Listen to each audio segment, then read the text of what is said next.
Greetings.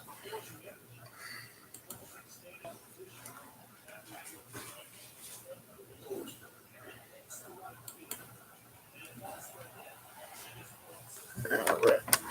Get situated here. All right.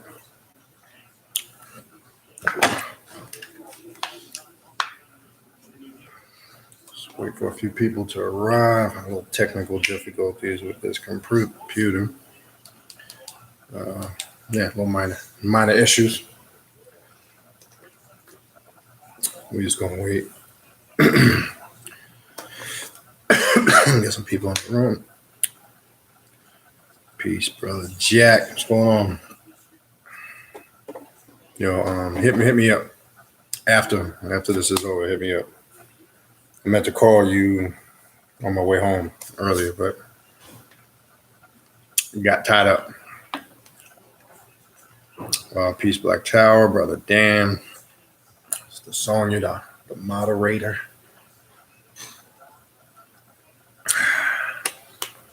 Peace to everybody entering the room. Real quick, what I'll do while we're just waiting for some more people to come in, just a couple quick announcements.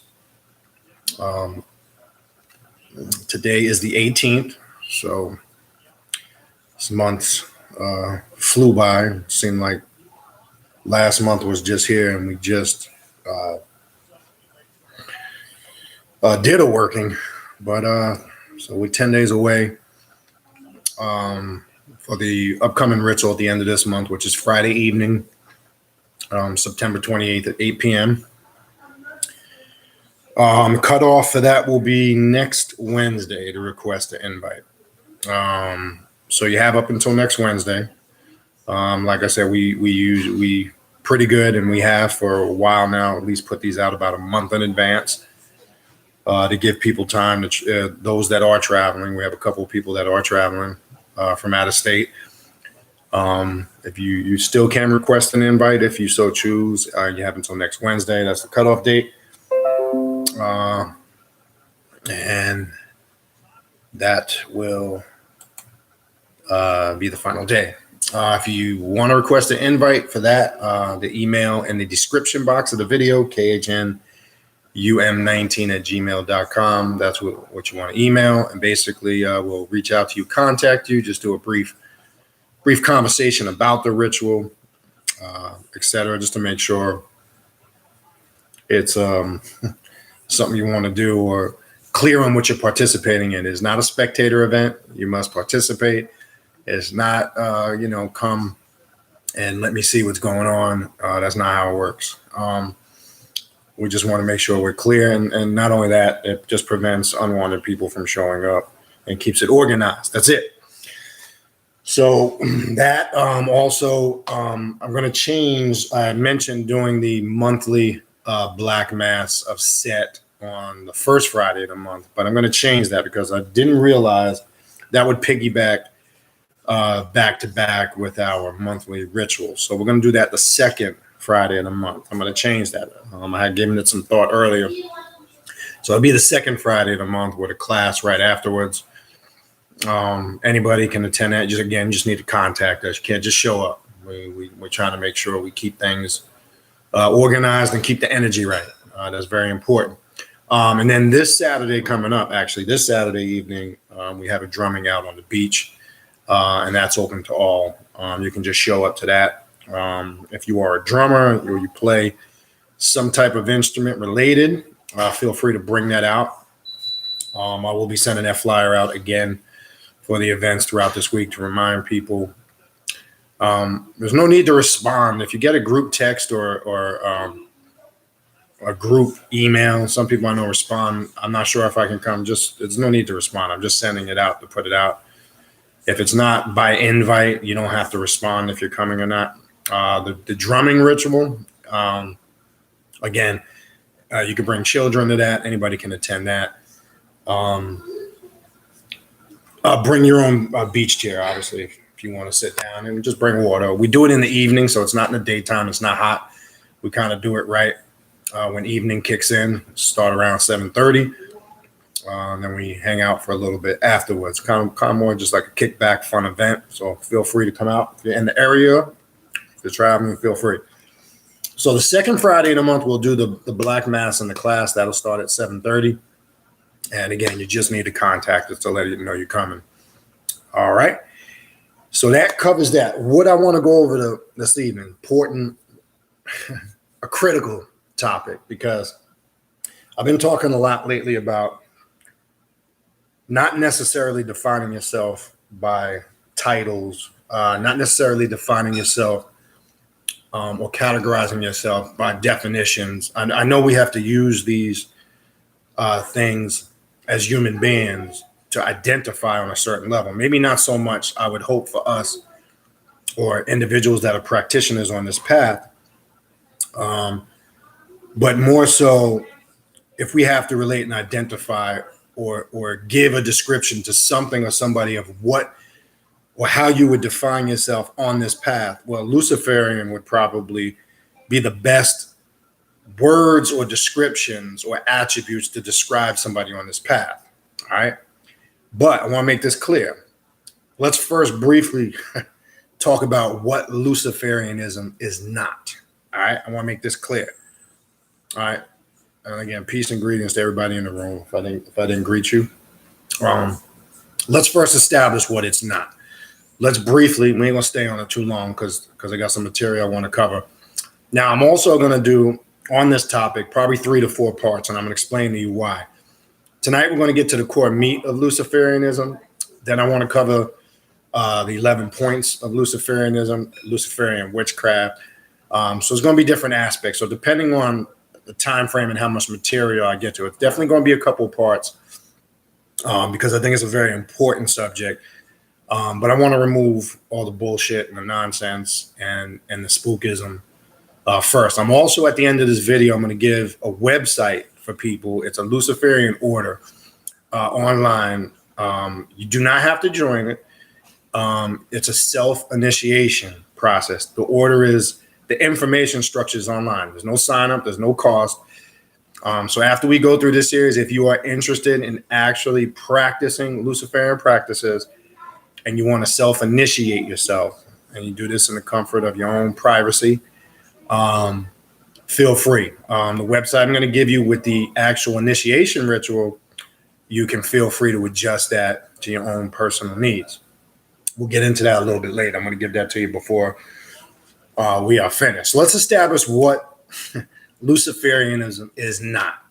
It's all right. Let's get all the Hollywood, internet, movie, conspiracy theory bullshit out of the way, because all of those things, it's not. It's not Jay-Z and Beyonce that they're part of the Illuminati. That's not real Luciferianism. Okay, it's not some secret Masonic order where they worship Baphomet somewhere in privacy. It's not an elite group of people that's trying to control the entire world. I know you've heard these theories and concepts in many different conscious circles over the years. I know, and again, I'm more or less speaking to new people that may not be familiar with Luciferianism. It's none of those things. I want to be clear. That's all conspiracy theory bullshit put out there intentionally to keep people sidetracked, to keep people under the illusion, to keep people spooked out, and keep people in fear. All right. So when we're talking about Luciferianism, we want to make it clear it's none of those things. Luciferianism is not worshiping some character called Satan. That is not true or real Luciferianism. Now, you will see in some circles, websites, different platforms, even books, many books have come out over the years. It's important to understand when you're reading books on these topics, especially by people that aren't practitioners on this path, a lot of them are written by right-wing Christians, number one, that have their own, ideology of what they think it is based on their spookism. So understand when you're reading books, understand who wrote the book, what their background is, because that's going to influence their opinions and how they write about a certain topic. And most of the books in Luciferianism that are anti-Luciferianism, I should say, are written by right-wing Christians that are spooked the fuck out and think it's got to do with satanic and devil worship, and it has nothing to do with that. So we're not talking about that. And we're going to go through that in some of the material. So I want to remove all that because unfortunately, and again, maybe not so much for people that are on the path experience. Maybe if you're new to this, or maybe you're just coming across the channel, you understand, and you hear that term, your mind might wander to Satanism and all the nonsense that comes along with it. That's not what we're talking about. So I want to make that crystal clear. The material that we're going to go over will make a lot of things clear. Understand that. Well, when we go through the material, you understand. If you're here for the first time, this is an occult channel. Just want to make that clear. We deal with black magic, the occult, left-hand path topics, for lack of a better word. It's not a religious channel. Okay. One of the first principles of Luciferianism is understanding there is no such thing as a right or a wrong way in doing things. I'm going to go over that. So you must have an open mind. If you're religious and spooked out, this material is going to offend you. So I'm going to be straight to the point with that. All right. So we've established what it is not. Okay. So I want to make that clear. So alleviate from your mind all of those illusionary things that you might have encountered on the internet and other platforms. Now, what I'm doing, I'm going to go through the material. And as you know how I work, if you're here the first time, I'll go through the material. I will go back up to when I'm finished, I will go back up to the very beginning of the chat, and I will go through all of your questions and comments. You're just going to have to be patient. Let me get through the material, because it'll give you a thorough understanding. It'll spark questions. And again, the material is put together for that purpose, to spark questions. I don't want you just to sit here and listen. This is the time, as you're listening, as we're going over the material, start to gather, engage your questions, so you can get a clear understanding.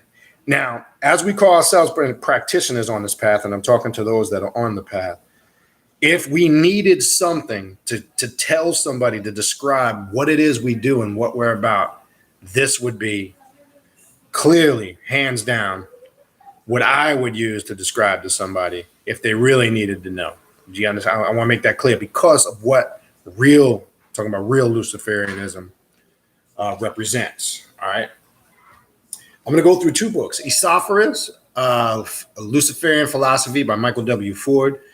I'm going to go through Jeremy Green. I'll give you the works as I go through them so you can actually research them for yourself. So I'm going to go through the Luciferian Philosophy book first. All right. And go through some key points. And let's get some basics first so we can understand. All right. So Lucifer and being a Luciferian. All right. Now, if you read this book, I'm not so much structured or don't focus on the organization that's promoted in the book, the Greater Church of Lucifer. I'm not promoting that. I just want to make that clear. I'm just using information from the book. So I want to make that clear. I'm just pulling some key points out of this book. All right, so let's get the term. Esophagus is the Greek name for the Latin Lucifer, which means dawn bringer. The planet Venus was known by this name along with Hesperos, known in Latin as Vespers. Now, it's funny because in the Catholic Church, when they do their evening prayer, they call it the what? The Vespers, right? If you've heard this, you would catch that. Now, also, I want people to take a look at this and research, which this is going to probably fuck you up a little bit. There's two quotes in the Bible. Now, keep in mind, I just said, when they do evening prayer, okay, there's a term they use in Latin in the Catholic Church called the Vespers, okay? Now, I find it not a coincidence that has root and connection to the name of Lucifer. So we're going to spell some mythology on this tonight, okay? In Isaiah chapter 14, verse 12, you might want to write this down and look at this when you get time. You can look at it in between. And I want you to write down Revelations chapter 22, verse 16. I'm going to tell you why I'm throwing you biblical quotes. Because it refers to the morning star to two characters, okay? It refers to the morning star in 14:12 to Lucifer, and it refers to the son of the morning star to Jesus in Revelations chapter 22, verse 16. Now, that's very interesting, okay? So the question is, when we deal, there's a small little section we're going to go on the connection of Christianity to this. The question is, do Christians really know who and what they're worshiping? And the answer is no. We're going to go over that a little bit. Because really, when you look at an essence of it, and we're not going to get too much in depth on the religious aspect of it, but really who is, quote unquote, the so-called God of the Bible? We're going to touch on that down a little bit later. But that struck a chord with the word Vespers. All right. The name of the introductory work of the Greater Church of Lucifer presents the very light-bringing philosophy of what it's about. You will read much of the philosophy of Luciferianism, how you apply it in your life, and transform yourself during the course of the life you possess now. This should be the beginning of a series of life-changing moments in which sparks consciousness with which will soon ignite the inner torch of the black flame. We know what the black flame represents on this path. We're going to talk a little bit about that. You are not required to invest belief in the concept of blind faith. Rather, you are encouraged to question everything and validate all that you undertake on your own individual path. One of the key points of Luciferianism. You must question every and anything. You don't accept things just at face value. You don't just accept it because everybody else accepts it, right? You have to personally validate it on this path. Very important. The left-hand path is simply a gateway to deciding the greatness of life you shall experience in due course. Think, speak, and act is everything in the smallest detail has an effect which will heighten or lessen your experience. Don't overthink this. I know it can be overwhelming at first. Use the work to provide you with a good friend, which is found in the philosophy contained herein. Okay, Luciferianism is a modern assimilation of many ancient, pre-Christian pagan beliefs and practices from a modern left-hand path interpretation. I always recognize the image of the devil or Satan as having positive traits of self-reliance, critical thought. There's that word again. And one thing I'm going to tell you on this path, see, people just think it's the imagery stuff that they see with this path and doing this work. I told you one of the most important skills on this path, and again, you see it comes up here again, is being a critical thinker. If you are not a critical thinker, you will never, ever, and I say this with 100% confidence, based on experience, and others that have the same like experience will tell you the same thing. If you are not a critical thinker, you will not have success on this path.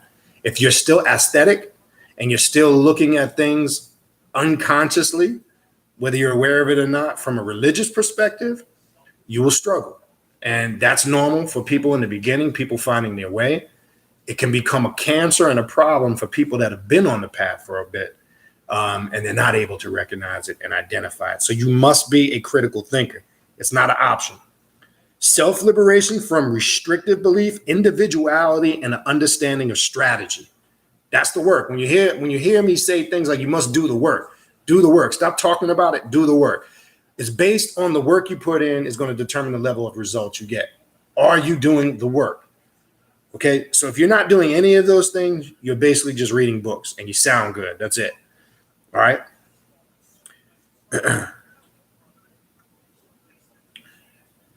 Lucifer, the bright god of Venus, is no different. I never pretend to deny the darkness. The shadow is within all of us, ever waiting to find a means of expression via our thoughts, words, and actions. The darkness should not be perceived as evil. However, the primal instinct, which was a gift of our reptilian brain during the long process of evolution, served us well. We became the self-conscious species, which has both the potential for our greatness or complete destruction. So the darkness should never be perceived as evil. And I've had this conversation so many times with religious people over the years. For an example, and I mentioned this many times in the past, when you read the very first chapter of Genesis, the very first verse, it tells you their God existed in darkness before he said, let there be light. So why is this quote unquote concept of darkness always pushed as something negative or evil? Because before there was existence, for lack of a better word, right? And there's phonetics in the words. Understand the phonetics of the word, because this is very important. All right. You have no thing and the sum of a thing, right? In order to have something or the sum of a thing, you have to have no thing or nothing first. That's what, when you go into the degrees per se of the nation of God's nurse, triple stage darkness, in the lessons of the NOI. That's getting into a whole nother story. But you must have nothing to have something first. And that state of nothingness or darkness is where all things manifest. We call it the dark abyss of chaos, right? The primordial chaos of alchemy, the origin and essence of everything that comes into existence, okay? It can't be bad because that very concept, the so-called religious God of the Bible resided in before he said, quote unquote, what? Let there be light. We'll get back to that. Again, I don't want to focus too much on the religious shit, but the phonetics of the word is very important. So when you're saying, again, the word Lucifer, which we're going to get into a little breakdown of it, the word itself means light bearer, okay? We're going to get into the different archetypes that spring from this adversary concept, Lucifer being one of them. And how does that tie into you and represent you? So we want to make this clear. A Luciferian is not somebody that is worshiping a mythological character called the devil or Satan. Now, if you do some work with that and in your mind you want to perceive it as that, that's your personal business. But is that true Luciferianism? No. Anybody that practices Luciferianism will tell you that. That's the furthest thing from it. The word itself just means light bearer. And again, as I mentioned before, light, intellect, right? Those that are a part of Luciferianism consider themselves, this is where you get the term Illuminati, the illuminated ones. What is that illumination from? That illumination of light is the intellect that every true Luciferian is constantly seeking to become God. And we're going to go through that concept. What does it mean to be God? So if you're in a conscious circle, and what a lot of these brothers and sisters don't understand, especially those that are in these Kemetic conscious circles or all these, any of these conscious circles, when you say you're a god or a goddess, you're basically professing to be a Luciferian. That's just fact. And I'm going to prove it tonight. So when you say you're a god or a god, that's the foundation of what Luciferian is. Claiming that you do not worship anything outside of yourself. You recognize your position in the universe. Now, when I'm saying God, let me make this clear. If your mind's wandering to your religious definition of God, this spook mystery God that resides somewhere in the sky somewhere, we're not talking about a spook and a mystery God. We're talking about a living, breathing, talking God, controller of your own universe. And you hear a lot of people in Kemetic circles, you'll hear in a lot of spiritual circles say, I'm a god or I'm a goddess. Well, you are professing, whether you're aware of it or not, to be a Luciferian, because that's a Luciferian concept. The probably number one Luciferian concept. I'm going to go through some of that. Okay.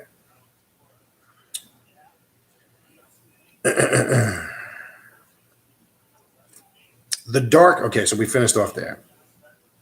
The human desire to master and conquer others is not to be denied. When the communists sought to take away the desire for via socialism, it is merely found expression in the violent and repressive actions of leaders. By trying to remove individualism, they tried everything they could without understanding a critical fact. This is very important right here. We are unique and have a deep unconscious instincts which may be beneficial or malicious depending on how we control and guide them. All right. Let's be real. You're fronting and fooling yourself if you think you get up every day and you're about peace, love, and unity. You're trying to be better than everybody else. Don't fucking fool yourself. Because this is why people don't have true control over their emotions, be it jealousy, envy, greed, because rather than use somebody else's success as motivation, we tap into that on a negative aspect, some individuals who don't have control of their emotions, and it's reciprocated through retaliation based on those emotions. No, that should motivate you to say, if they can be that great, I want to be greater. That's the mentality of a Luciferian. All this peace and love shit, it's an illusion. It's not a reality. Okay, it'll never come in. We'll be talking peace and love shit long and dead after we're gone. It'll never happen. The reason why it'll never happen, we've gone over that a million times. We're tribal by nature. We have different blood running through our veins. Energies sometimes just don't mix. And when you put X amount of people in a room, that tribal blood boils and comes to the surface. Understanding who and what we are brings resolutions to the situations. All right. So I want to be clear on this. That is all an illusion. Now they're teaching our kids, for an example, everybody gets a trophy now, right? You can finish first place and last place. You get a trophy in sports now for doing nothing. Little League, you finish last place, you get a part just for showing up. What that does is teach kids the false illusion and the reality of life. Okay, they're doing little things like this to promote these little subliminal agendas they have. I remember growing up, you either finished first place, maybe first, second, and third, got something. But there was no last place, people getting trophies and shit. And I'm bringing that up to say Luciferianism is not about accepting the fact that I'm a participant and I showed up and I'm grateful just for that and I'm complacent. No, Luciferian is when you're a Luciferian, your goal was to be the best at everything you do. Period. I don't care if it's flipping hamburgers at McDonald's. Be the best hamburger flipper you can be at McDonald's. Because see, a Luciferian wouldn't look at that like come with a shitty attitude and a fucked up mindset. You might be in a certain situation or circumstance where you have to flip hamburgers at McDonald's. A Luciferian would approach it and say, I'm going to be the best mother. And then, you know what? I'm going to be promoted to a shift manager. Then I'm going to be a damn store manager. And then I'm going to be out of this fucking place. That's how a Luciferian thinks. You understand? But see, a person that's part of the experiment and subjective to the the adverse forces of life that they're not in connection with, they would play the role of the victim. They would bitch and moan and they would complain. If you're a garbage man, be the best garbage man you can be. I don't give a fuck what it is you do. If you're an Uber driver, be the best Uber driver you can be. Show up on time. Give a certain level of service to your customers, because what that does is open the door to greater and bigger things. That's how a Luciferian thinks. We don't sit here and bitch and complain, because remember this, and another thing a Luciferian accepts, you accept your circumstances. You are where you are because you put yourself there. I don't give a shit what happened. I don't care who you want to play the name game on. It's the decisions and the actions you made to put you where you're at. So embrace that shit and figure out how you're going to make it better. You can sit here, bitch, moan, and comply. Guess what? At the end of the day, nobody gives two flying shits. I know I can't listen to nobody cry like a little bitch, because that irritates the shit out of me. You understand? Thing is, after you're done bitching, moaning, and crying, what steps and measures are you taking to move forward and create a better situation or scenario? We're going to talk a little bit about this. So these are some of the key concepts of what Luciferianism and Lucifer represents. We're going to get a little bit more in depth to that. All right.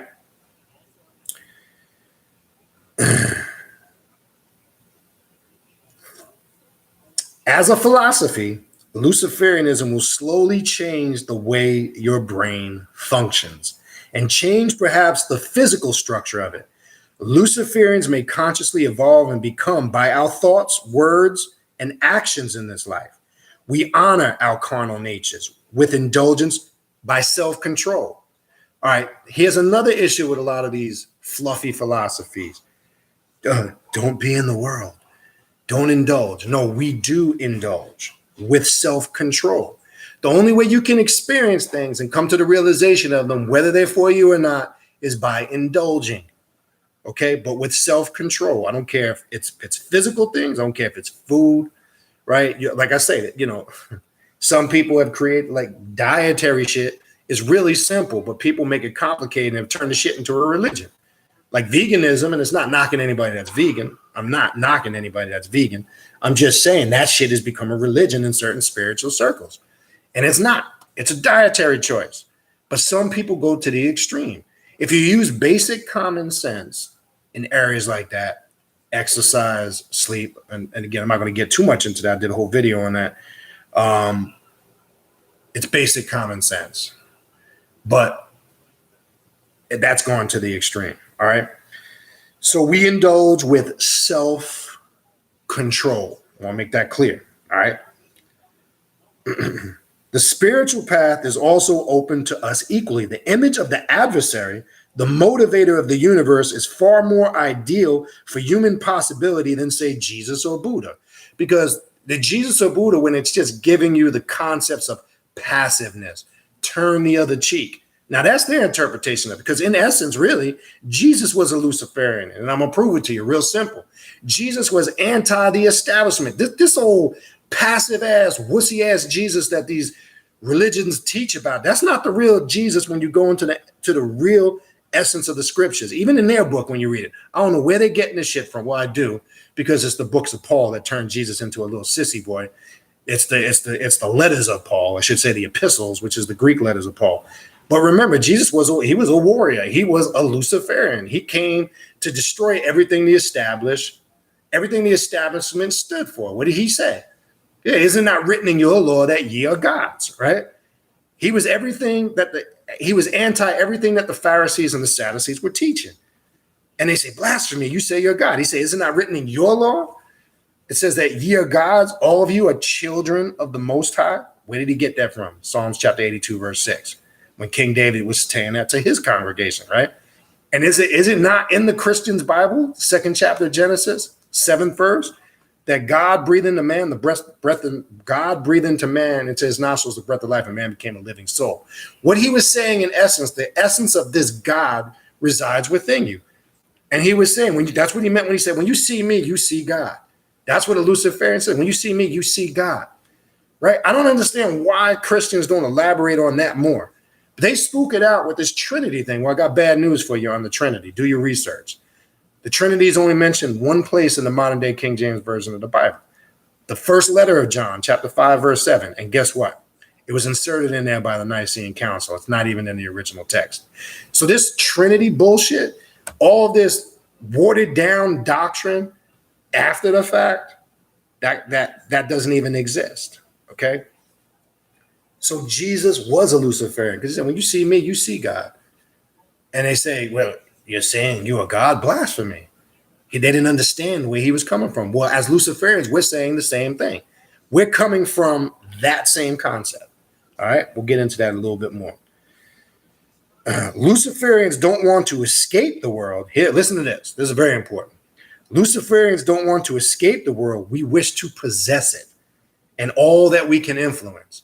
See, that's the problem with these fluffy doctrines. Everybody's teaching you to get out of here.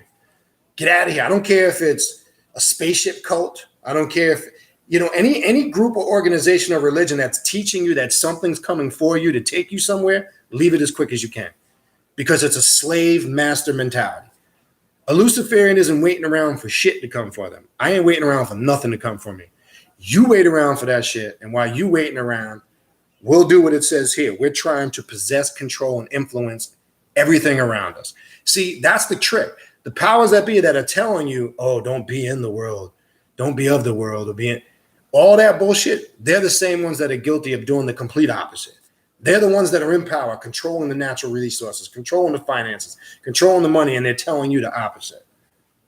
And then this is why most of us, based on our insecurities, I'm speaking in general, this is why people branch out and join all these groups and organizations. The insecurity, they don't realize they have personal insecurity. I need to belong to some group that's promising salvation, some group that's gonna, and it's always, this is my favorite, there's always some fucking leader that's connected to the extraterrestrials or speaks to God, and only he does though, or she does, that's it, nobody else. And then they relay messages to the congregation, and now we're back to slave master mentality. A Luciferian is 100% anti that. If you still feel the need in 2018 to belong to some group with some supreme leader over it, then you got serious issues. If you still feel in this day and time, with all the way things have evolved just in the last 20 years, okay? If you still feel the need to belong to some group or organization that claims to have some central guru, master, prophet, extraterrestrial contactee over it, and you really believe in your mind that individual has the ability to, you're putting your salvation in their hands, and you think they're going to lead you to some euphoria somewhere in the hereafter, you're delusional. You're crazy. But you would think somebody on the flip side would think this sounds crazy, but that doesn't, right? That doesn't. Think about that for a minute, all right? If you apply this work with dedication and recognize the results, your life will change in ways you could have never dreamed, all right? Mankind has unbelievable potential, but we have been kept in a box. We are here to bring freedom and power back to the individual. We are here to help you realize that you are the god or goddess of your own world. Here's real foundational Luciferianism. This is what it is now. We're going to get into in depth on what Luciferian is now that we established what it is not. Again, it's not a bunch of people in black robes worshiping a fictitious mythological character called the devil, which is also an archetype, just like any other deity or archetype in any other culture. But we'll get into that in a minute. All right.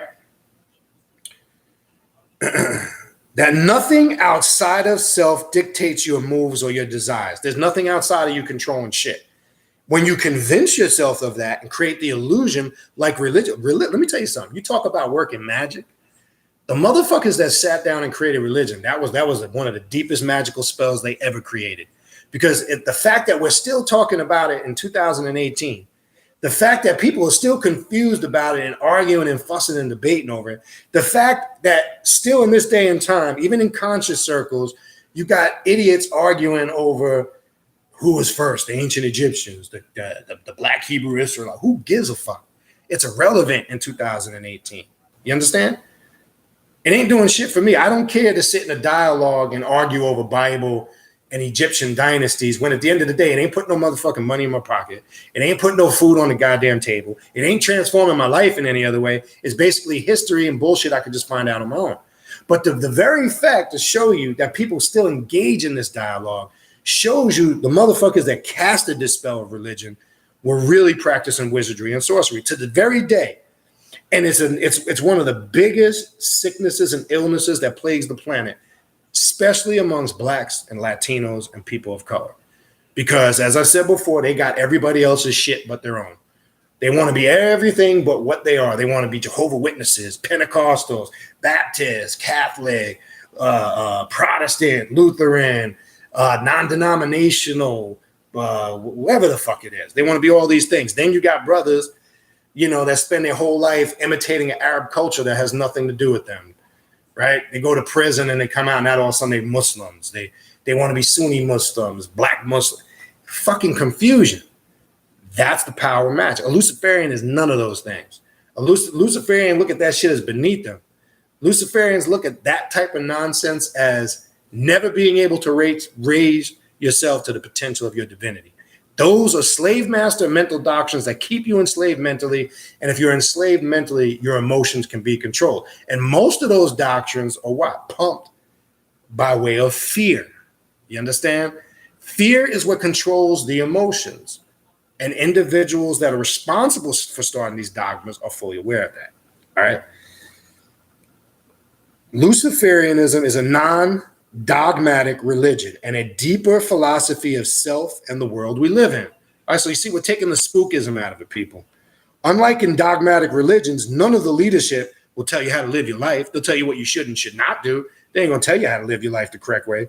We encourage all of our members to seek things for themselves and come up with their own answers. Stop letting Reverend Porkchop tell you what you can and cannot do. Stop letting Imam Ahmed Habib tell you what you can and cannot do. These motherfuckers want to control every aspect of your life to the very point of how you dress, what you think, what you eat, where you go, what you should and should not do. Talk about power, but they're above that shit. Meanwhile, the ones that are giving the orders are violating the orders. That's a whole nother story. Anyway. All right. There is no one truth. That's the first thing a Luciferian must understand.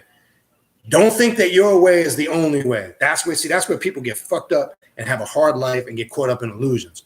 And that's why it's hard, you understand, to really, really, really focus, okay, or try to talk to anybody that is stuck in religion because they think that their way is right. They think that they have a lock on the truth. They think that the very little of what they know, they think that is the only absolute truth, that nothing else exists outside of that. And they will die in their own ignorance. Trust me when I tell you. You understand? And unfortunately, religion breeds a disease and it's called ignorance. And those people suffer from a case of ignorance. So the first thing you must understand, there is no one, your way, there is no one exclusive way. The way you see things or do things is not the tell all. You understand? All right.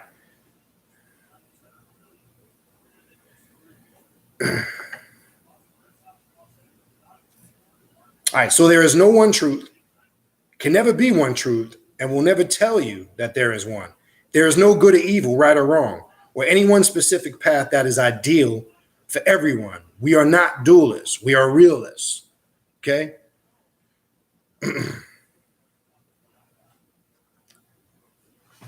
Anyway, don't even Sony, don't even waste your time. Just made that clear in the beginning. Just take people out the room. We ain't got time for that shit.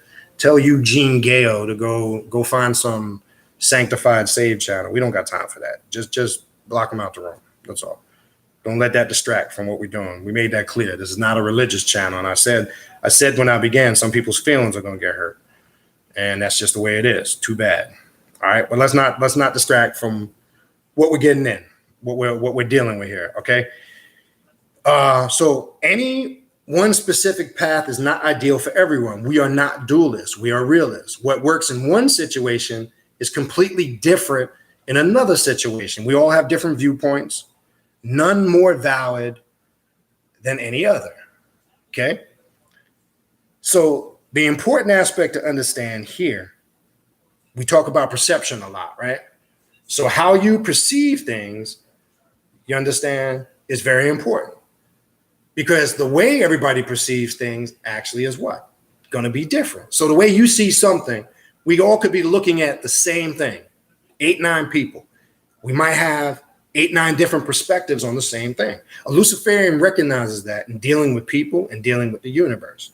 So, and dealing with themselves. So you got to also place yourself in the equation. I have to understand that my particular way of seeing things is not the only way also. So it doesn't just apply to those around you, it applies to yourself too. Okay? I don't know. I'm gonna do my damn phone.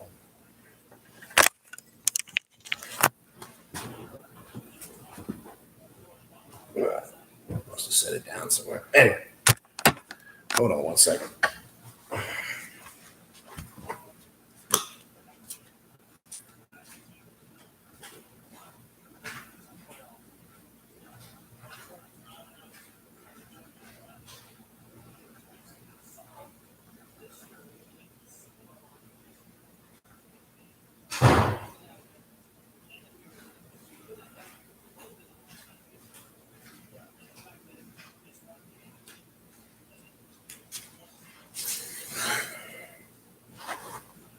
All right, sorry about that. Just had to grab this real quick. All right. So we would perception. All right. You're in the equation too. All right. So let's continue. Lucifer loosely translates as to a gathering of like-minded individuals who seek to become like the bearer of light. All right. So now let's take the spookism out of it. Does a Luciferian look at Lucifer as a literal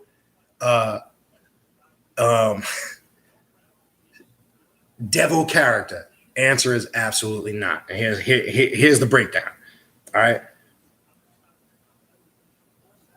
It's for like-minded individuals who seek to become like the bearer of light. We use words for their literal translations. We do not translate the word. Here's important. Now listen, we do not translate the word Lucifer to mean Satan or any deity at all. All right. So now you're getting what it really is. We're removing the spookism. Okay. We're removing the spookism. Give me 1 second, people. I'm sorry. Very important.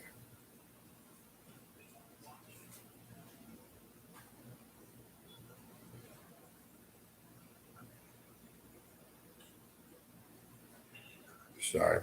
Bear with me. Sorry.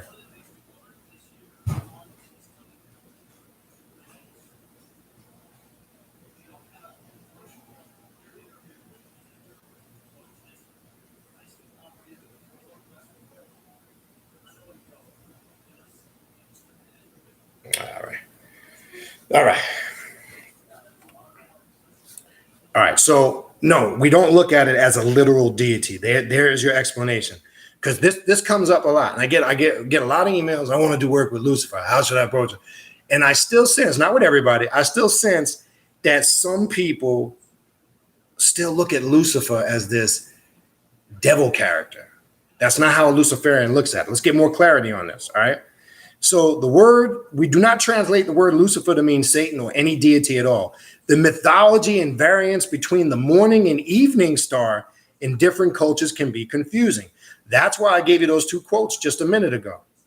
I wanted you to look at those two quotes to show you Jesus is referred to the morning star in Revelations chapter 22, verse 16, and Lucifer is referred to the morning star in Isaiah 14, verse 12. Why in the world are both of those titles given to, as it says here, the morning or the light and the darkness? So the question is this Jesus Lucifer? Is it just representing the duality of the same thing? Look into it. So the problem is with spooked out Christians, one, they don't even know their Bible in the language it was revealed in. That's number one. So they're reading an English King James version of the Bible, most of them. Now, mind you, the newer King James, because there's like 50,000 fucking translations of the Bible, because God apparently can't get it correct. So men has to keep coming along and giving their interpretation and translation of it. Half of them don't even match up when you go to compare them in the Semitic languages, which is very fucking comical. So you have the New World Translation, you have the New American Bible, you have the original King James Version, you have the modern day King James Version of the Bible, you have the Oxford Annotated Bible. I mean, I could be here all day telling you how many Bibles they got out there. And all of them translate things differently because they don't know the languages. Now, I'm not saying, I want to make this clear. I'm not saying you need to be a linguistic scholar in all the Semitic language. You don't need to be. But all you got to do is have basic understanding of it. The average Christian doesn't speak a lick of Greek, Aramaic, Hebrew, Arabic, or any of the Semitic languages, quote unquote, that their Bible was revealed in. So they don't know their ass from their elbow. They're relying on Pastor Porkchop or Pastor Plate, who stands up there and basically sucks them dry of their money. So they don't know no better. So part of it's not their fault. But I want to make that clear because I keep telling people, focus on the phonetics and the etymology of words. It's very important. All right.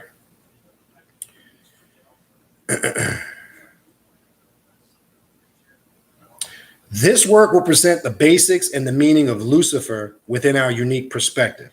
The original use of the word Lucifer was in reference to a star that shone in the morning and foreshadowed the coming day. That's all it meant originally. But this is how it got spooked out. Right? The name translates to mean bearer of light or light bearer, as I said earlier, or morning star. And we use it for this meaning as an archetype of self. Okay? I want to make that clear. Okay? As an archetype of self. So does the Luciferian look at Lucifer as a fictitious character called Satan or some type of deity? Absolutely not. Crystal clear. They look at it, again, I want to make this clear, an archetype of self, okay? All right. Notice bearers of light and that we each possess the inner life of intelligence, consciousness, as we evolve and grow in power, wisdom. Like Lucifer, Prometheus, or Azazel. Now, Azazel means the one removed. We're going to get into that. Removed from what? We'll talk about that in a second. We offer the fire of awareness to others, knowing full well not all will actually take it. There are those brave minds sick of dogmatic religion and the restriction of blind faith, okay, which will use our gift of the fire of knowledge to ignite their inner fiery light of consciousness. This is the very foundation of what Luciferianism is based on, okay?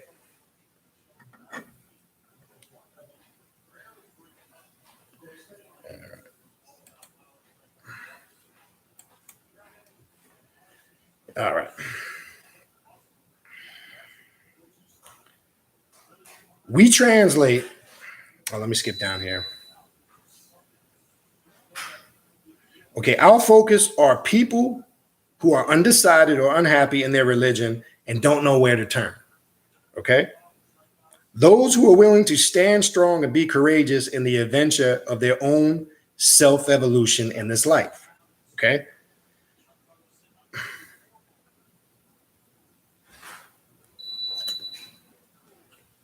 So now I'm going to skip to this. I got two more sections here. and then I'll go into the chat.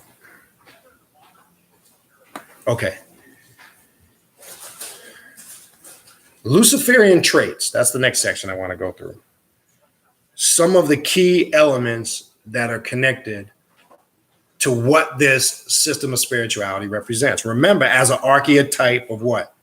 Self. I want to make that clear.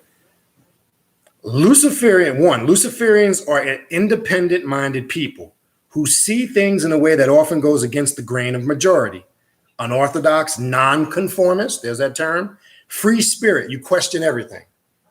First trait of a Luciferian. Again, everybody that's in these conscious circles that says I'm a god or a goddess, I want to make it clear. You're basically saying you're a Luciferian because it represents everything what a Luciferian embodies. That you are God, you are goddess. You do not accept some slave master god.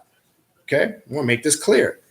Number two, Luciferians have an internal fire and burning inside that drives you to make things happen.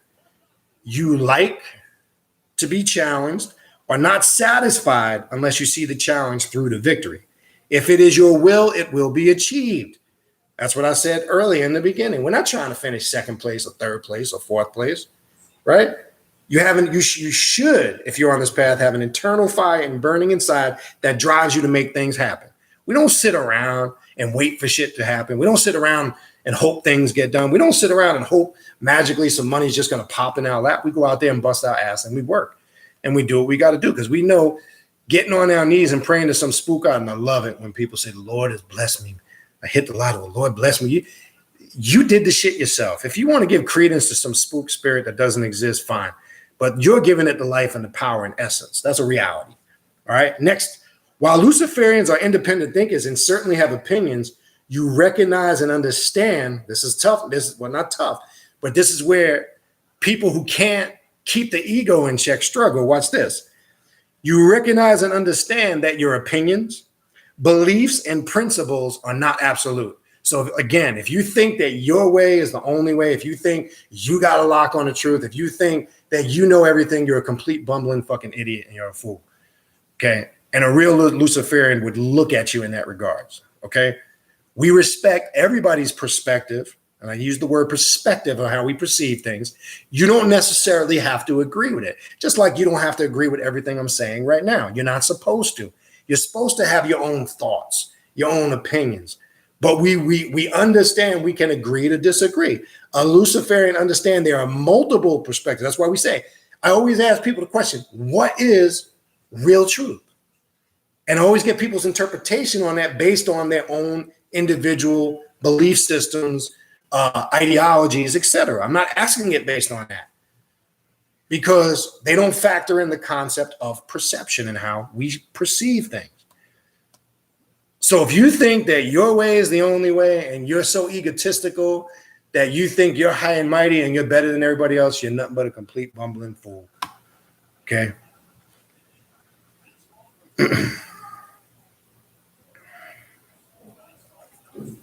Luciferians are flexible, and as your knowledge base grows, your opinions, beliefs, and principles will evolve. They also recognize that it is not necessary for everyone to have the same opinions, beliefs, and principles. That's a reality. Okay. Next trait. Luciferians believe that there is nothing outside the self. So a Luciferian doesn't believe there's this fictitious character called the devil, doesn't believe that there's this fictitious character called God. We understand they represent certain archetypes and are telling a story of what takes place within. This whole God-devil concept is basically describing the internal war and conflict you go through on a daily basis, just to the simple fact of getting up and opening up the refrigerator door and going, do I want apple juice? Do I want water? What do I want? Or the set Heru aspect of your true nature. We understand that as ancestors passed these stories down with time, they had a unique way of conveying it, where unfortunately some people took it literal to this very day, and today they're called religious fanatics. They want to look at, they pick and choose what's literal. It's funny how they'll pick and choose in these so-called religions what's literal and what's not. So you don't understand, brother. So you're not saved. That's my favorite. That's their answer to shit when they can't explain it. So you're not saved. You're not in the spirit. And they have no clue what background half of us came from. And we were probably more sanctified and saved at one point, and probably still to this day know that nonsense better than they do. But they ain't trying to listen. You understand? All right, anyway. Next one, accountable and independent. So we believe there is nothing outside the self. Therefore, you are the God of your world. Everything is within your power. You are responsible for your life's failures. Here comes the hard pill, as well as credited for your life's successes and victories. So we don't sit here and blame other people for our failures. Okay? That's a weakness. You understand? We take full responsibility for our actions, as it said here, successes and failures. Very important to understand. Next trait, self-reliant. Luciferians are confident in their ability to take care of themselves, and you expect others to do the same. You help people that cannot help themselves, but only after you and your family's needs are met. And you want to know how that's a reality? People like to play this peace and love bullshit, kumbaya bullshit. Bottom line is, you are going to maintain and take care of yourself first before you take care of anybody else. I don't care what mentality you have, all right? You understand the world is survival of the fittest, and you and your family come first. You only help those that are able to help themselves by giving them the knowledge and the tools to become self-reliant. So understand the difference between empathy and sympathy. You do not take care of or do things for the able of mind and body because as a Luciferian, you recognize that these actions will make them weak. How many people do you know in life want to be coddled all the time? They want people to do shit for them. They want people, every time they got a problem, it's somebody else's fault, and they want somebody to always come in and clean up their mess. You understand? We don't do that. As a Luciferian, we give them the knowledge and the tools they need to get their shit correct. That's called empathy. When you have too much sympathy for a motherfucker, that's a weakness. Okay? And again, if you don't like that, I couldn't give a fuck. That's irrelevant. Again, I want to make this clear. I'm going to get to the chat and the questions when I'm finished with this. But I want to make this clear. This is not a religious channel. If you're not liking what you're hearing, exit the motherfucking room. It's that simple. I'm not going to get into a back and forth nonsense because you're spooked out and you got fears. And I've already addressed what Lucifer and Satan is, and you're still scared in your insecurities. Exit the motherfucking room. Go pray. Go light some candles. Say a rosary. Go do something. I don't know what to tell you because I'm not going to act like I really care. That's what I'm talking about. People want sympathy and attention because they're ignorant. We do not have time for that in this day and time anymore. All right. Let me finish the rest of these traits. All right. Intellectual. Luciferians like the mental activity that is brought forth through study. Now, this goes back into the critical thinking. Remember, as a black magician, okay, or being a black adept of the dark arts, etc., you must be a critical thinker. I'm going to keep saying that and pounding that home until I can't say it no more. That is the power you must utilize in obtaining the results you desire, doing your work, demonstrating, showing, proving your power, right? You must be a critical thinker, not a one-way thinker, not a thinker with blindfold, not somebody who follows what somebody else says because they pounded it into them. A critical thinker, one who thinks for self, okay? This is a reality, okay? You are always seeking ways to increase your knowledge base and challenge your thought process. You do not take anything at face value. You research and explore all possibilities to find the truth. You recognize that knowledge and wisdom is power. See, sometimes we confuse things we like for being the truth. Let me say that clear. Sometimes we gravitate towards a doctrine because we like it. And because we like it, we automatically assume that this is the complete truth. Some of us will gravitate towards Ifa and Santeria, and we think, oh, this is the truth. Some of us get caught up just in Kemetic philosophy. Oh, this is the truth. You can't put a label on the truth. Remember, this mentality mindset covers all areas of all that information. You understand? When you just exclusively align yourself with one specific thing, you cut off yourself from everything else. Okay. And just because another thing, then I get this from people that have been, well, you know, I've been studying this and that for over 20 years. That doesn't make it right. It just makes it comfortable. Okay. So let's continue and go on.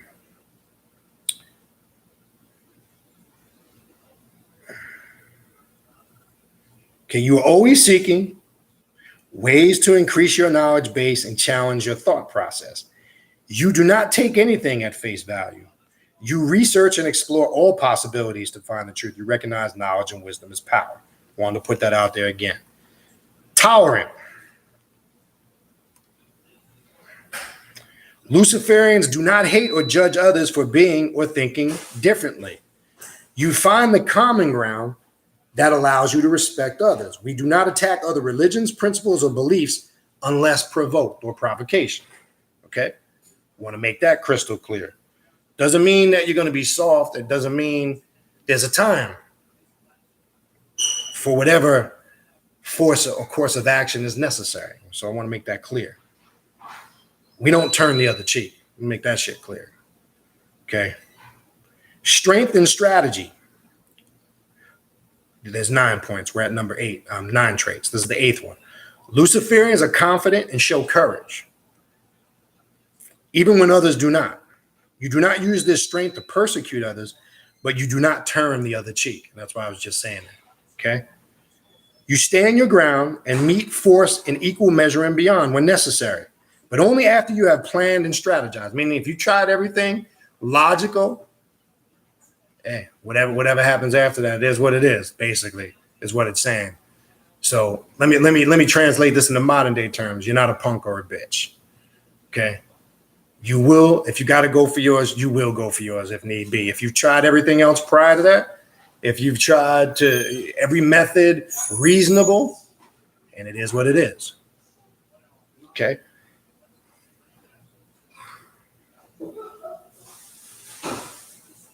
You stand your ground and meet force in equal measure and beyond when necessary, but only after you have planned and strategized. A Luciferian does not jump to actions or speech, but rather methodically calculates and plans before they act, right? We talk about this all the time as not being reactive, but being proactive. There's a difference, okay? So you are proactive as a Luciferian. And the last one, Luciferians believe that all things are balanced with both light and dark. The light cannot exist without dark and vice versa. Good and evil, light and dark are together in everything and everyone, and therefore their concept of good and evil, light and dark does not exist. They are both necessary and based on individual perception. All right. And I got one last section, short section, then I'm going to go to the chat.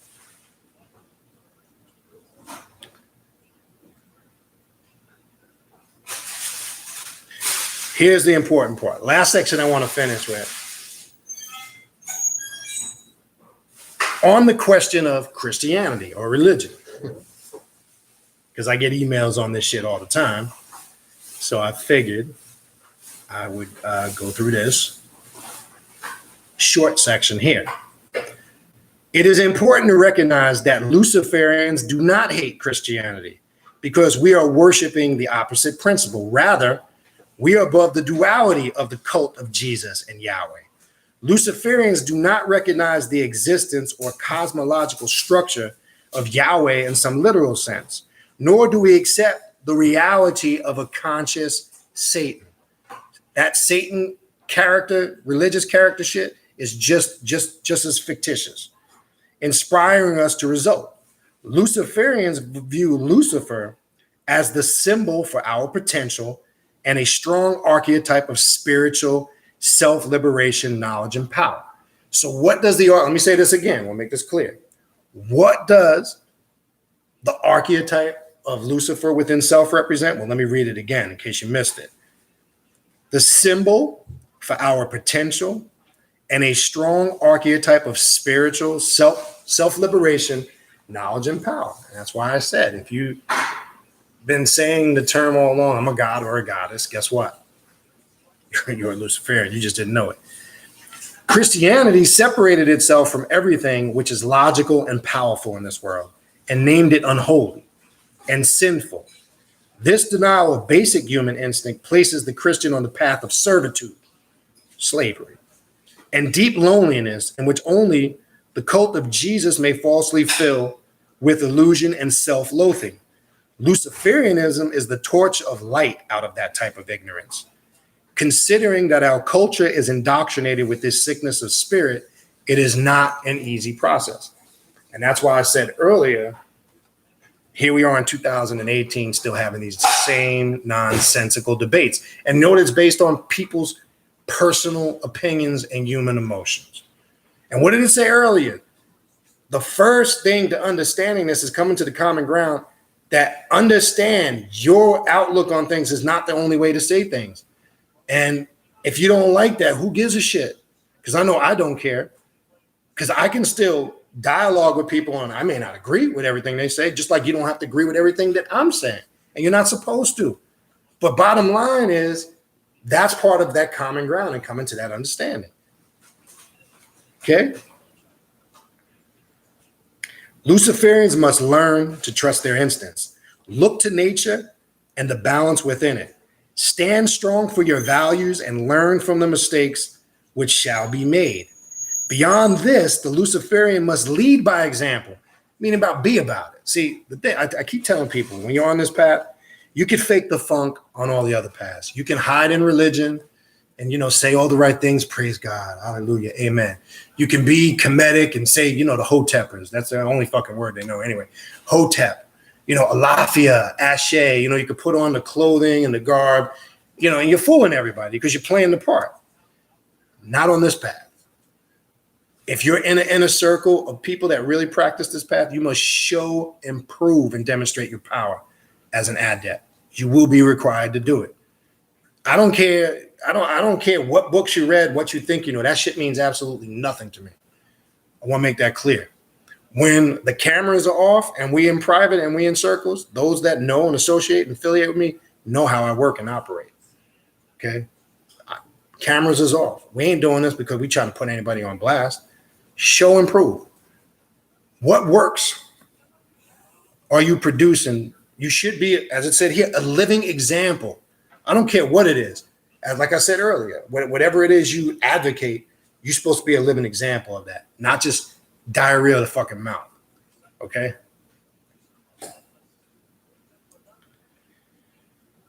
All right, we're almost done. Christians can gather around and speak of values. Luciferians must do less talking and more action in demonstrating our values. We may do this by our determination towards strengthening the individual and with a sense of balance. In turn, elevate the culture and people. Do not repent and ask for forgiveness to an invisible Father or God, which does not exist. Rather, think before you act, and if you must ask forgiveness, ask of it of yourself first, and then those you may have wronged. Okay? The key is to think before you act, and don't allow immature impulses to guide you. Don't get all emotional because you're hearing some shit you don't like. That's what happens with people, like I said, because their ideologies are challenged and they get offended. See, I've learned if I'm listening or dialoguing with somebody that's in opposition to certain information I study, I don't get mad. I'm actually learning from that person. And I want to know more because I want to see how I can compare that to what I'm dealing with, even though I may not agree with it and even though I may never fuck with it. But that's not the point. Because a Luciferian looks at, you can learn something from everybody, even a fool. You can learn from a fool. All you got to do is just keep quiet. All right. And the last paragraph, all right. Equality is the greatest illusion from which chains are placed on the individual as a result of society. Humans are not born equal. It depends upon social class, genetics, and as we grow, how we approach and react to our environment. Okay? While some may be born wealthy, it does not mark them as great individuals. The same is said for those born in poverty Often those born in lower classes in poverty may prove themselves greater than those born with privilege. They must, by a force of will and knowledge, elevate themselves to a higher status. This is truly Luciferian in concept, as the character is made great and shines as the morning star to those around them. All right. So I'm going to stop there with the first portion of this. And again, I told you there'll be about 3 or 4 parts to this. I'm not going to all bomb it all in one night because that would be pointless. So what I will do now is I'm going to scroll up to the top, be patient, because I know people have been typing in questions and comments. So be patient. I'm going to go up to the top and start from the beginning and do my best to get to everybody's questions and comments. All right. I'm going to skip the conversations between to save time. I'm not going to read your conversations that you get, whatever conversations you're having amongst each other. I'm skipping that for the sake of time. Okay. All right. If you haven't formulated questions since I'm finished, start thinking and putting some more in there. That's what the purpose is. All right. So we covered the basics. So this was a basic introduction to the topic to give you a foundation and a general understanding. All right. All right. Let's see what we got. All right. Again, peace and greetings to everybody. If I didn't greet you individually, peace and greetings. Cool.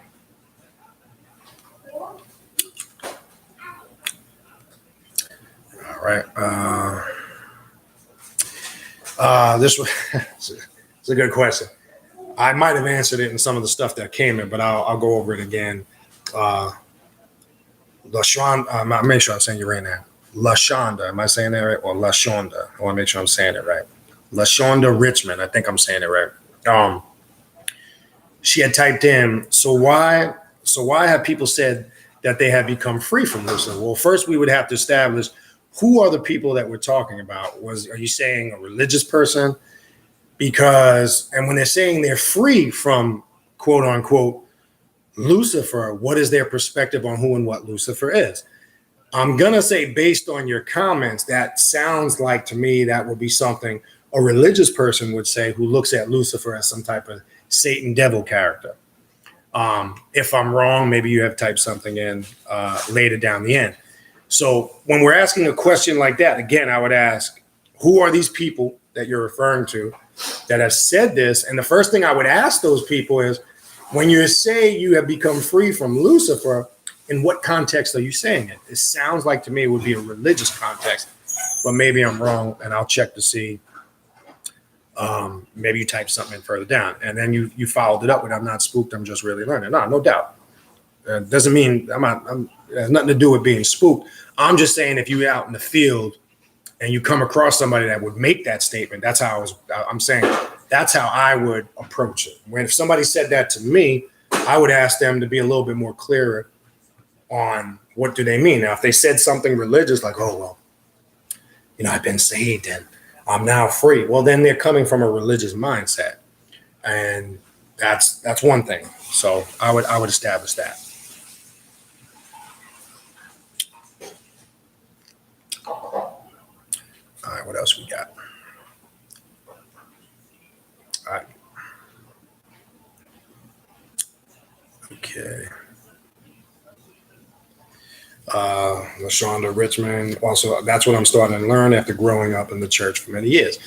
And like I said, if there are people out here or watch the channel or on this path and you're new, you're going to go through certain, changes and you're going to have different perspective on things as you experience new things. And that's normal. So it's definitely fine to express that. All right.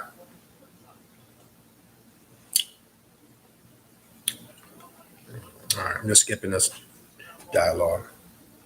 Okay, Radek typed in, "Thank you. I'm very open-minded, love learning and gaining knowledge, so I know differences when people telling me different things afterwards." And as I said earlier, Radek, you make the conclusions for yourself. You don't let nobody dictate to you what you should accept and not accept. Remember, This is a path to self-mastery. The key word in that sentence is self.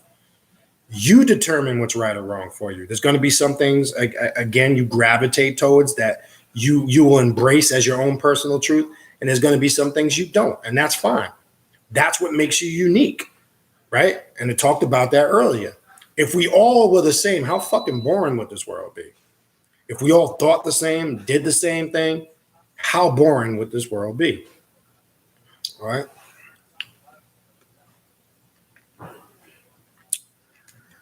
All right, what else we got? I just see a lot of comments between you guys, unless this stuff is scrolling down. So hopefully you guys got some stuff at the bottom here. Stuffed Dog typed in, critical thinking is in short supply on the earth, no doubt. People are very content with letting someone else do the thinking for them. It makes me sad that I can't talk to people anymore. And man, that's what I was talking about earlier. You still got people that want to be part of the Mickey Mouse Club. Okay. What do I mean when I say that? Because people, insecurities keep them in these groups, organizations, and religions. Because rather than them be a critical thinker and do the work, let somebody else do it for me. See, people like to get captivated by some charismatic preacher or religious leader or spiritual guru because it's easier for them not to do the work and put all that onus and responsibility on the individual. And usually in any of them groups, there's usually an agenda, whether if it's the church and the pastor pimping you of your money, whether if it's the guru and the spiritual group or organization pimping you out of your money and having an agenda, whether he's trying to get to all the women and children, because half of the pastors and these gurus and leaders, they're all trying to get to the women and children. It all comes out in the end. There's an agenda all the time. People are, one, they suffer from fear. They suffer from being alone in their personal emotions, and they can't fathom the possibility that anything exists outside of that. So it's safer for them to stay in the box and stay in these dogmas and these religions and these philosophies where they feel safe. So if I just follow all the rules and regulations, I'm going to get rewarded for it in the end. That's the slave master mentality. That's the stay in line. That's the conformist mentality. The adversary, and the term Satan, that's all it means, is the adversary. It's describing a certain characteristic or mindset. See, when you get into the literal mythology of this shit, that's where you get confused. You get completely thrown off base to what real Luciferianism is. And again, if you're on that mindset that you are a god or a goddess, then guess what? As I said it before, you're a Luciferian. You just didn't know it.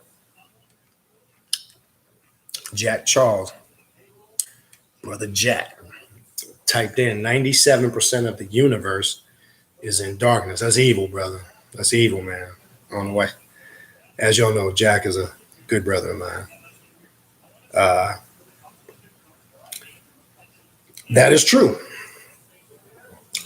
All right, what else we got here?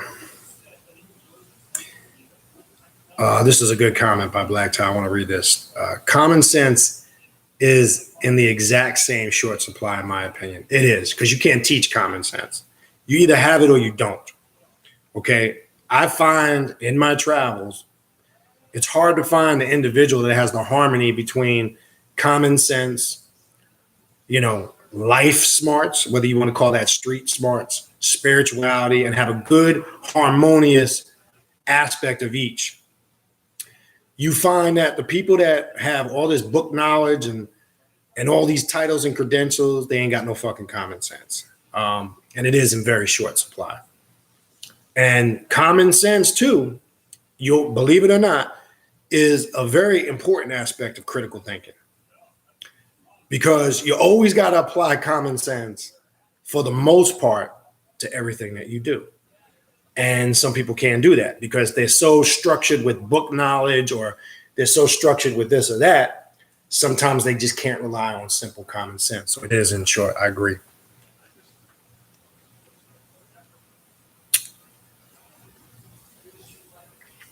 That's right. Stuffed Dog 69 typed in, light is always a local source, just shining on what is being illuminated. Anywhere else there isn't darkness. There's another quote in the Bible, and Christians will tell you it's referring to Jesus, and it's not, because they don't read the language. They read it in English, and they believe everything that the pastor tells them. They don't even have any Greek or Aramaic Hebrew studies, because I always tell, and they look at me like I'm a fucking monster. What language did your beloved Yahshua, Jesus, speak? And they'll say Hebrew. So wouldn't you want to learn the very language of the very individual you're devoting your life to? No, well, you see, no. I would. I'm just saying. I know there's a million mistakes in that English Bible. I would not want to take that for face value. But unfortunately, people want to argue with you over a book that's been translated thousands of times from a language where certain words can't even be translated into English, as if it's the absolute truth. And they want to argue with you over this shit, believe it or not.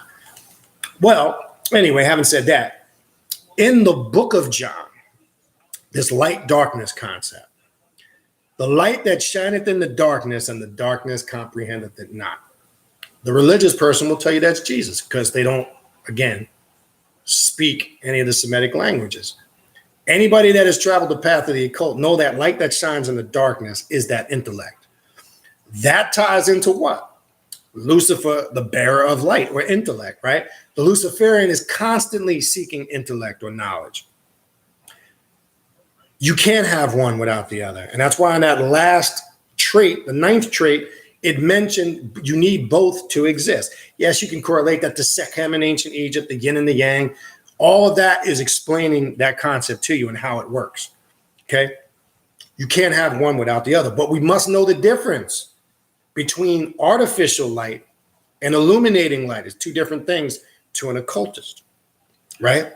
To make you see that, for an example, if you're an individual, as I said before, that has traveled through a Masonic lodge and you took your entered apprentice degree, you can recollect on your very first degree, and not that it happens on more than one degree, but on your EA degree, you remember when that blindfold was taken off at the end of the ritual.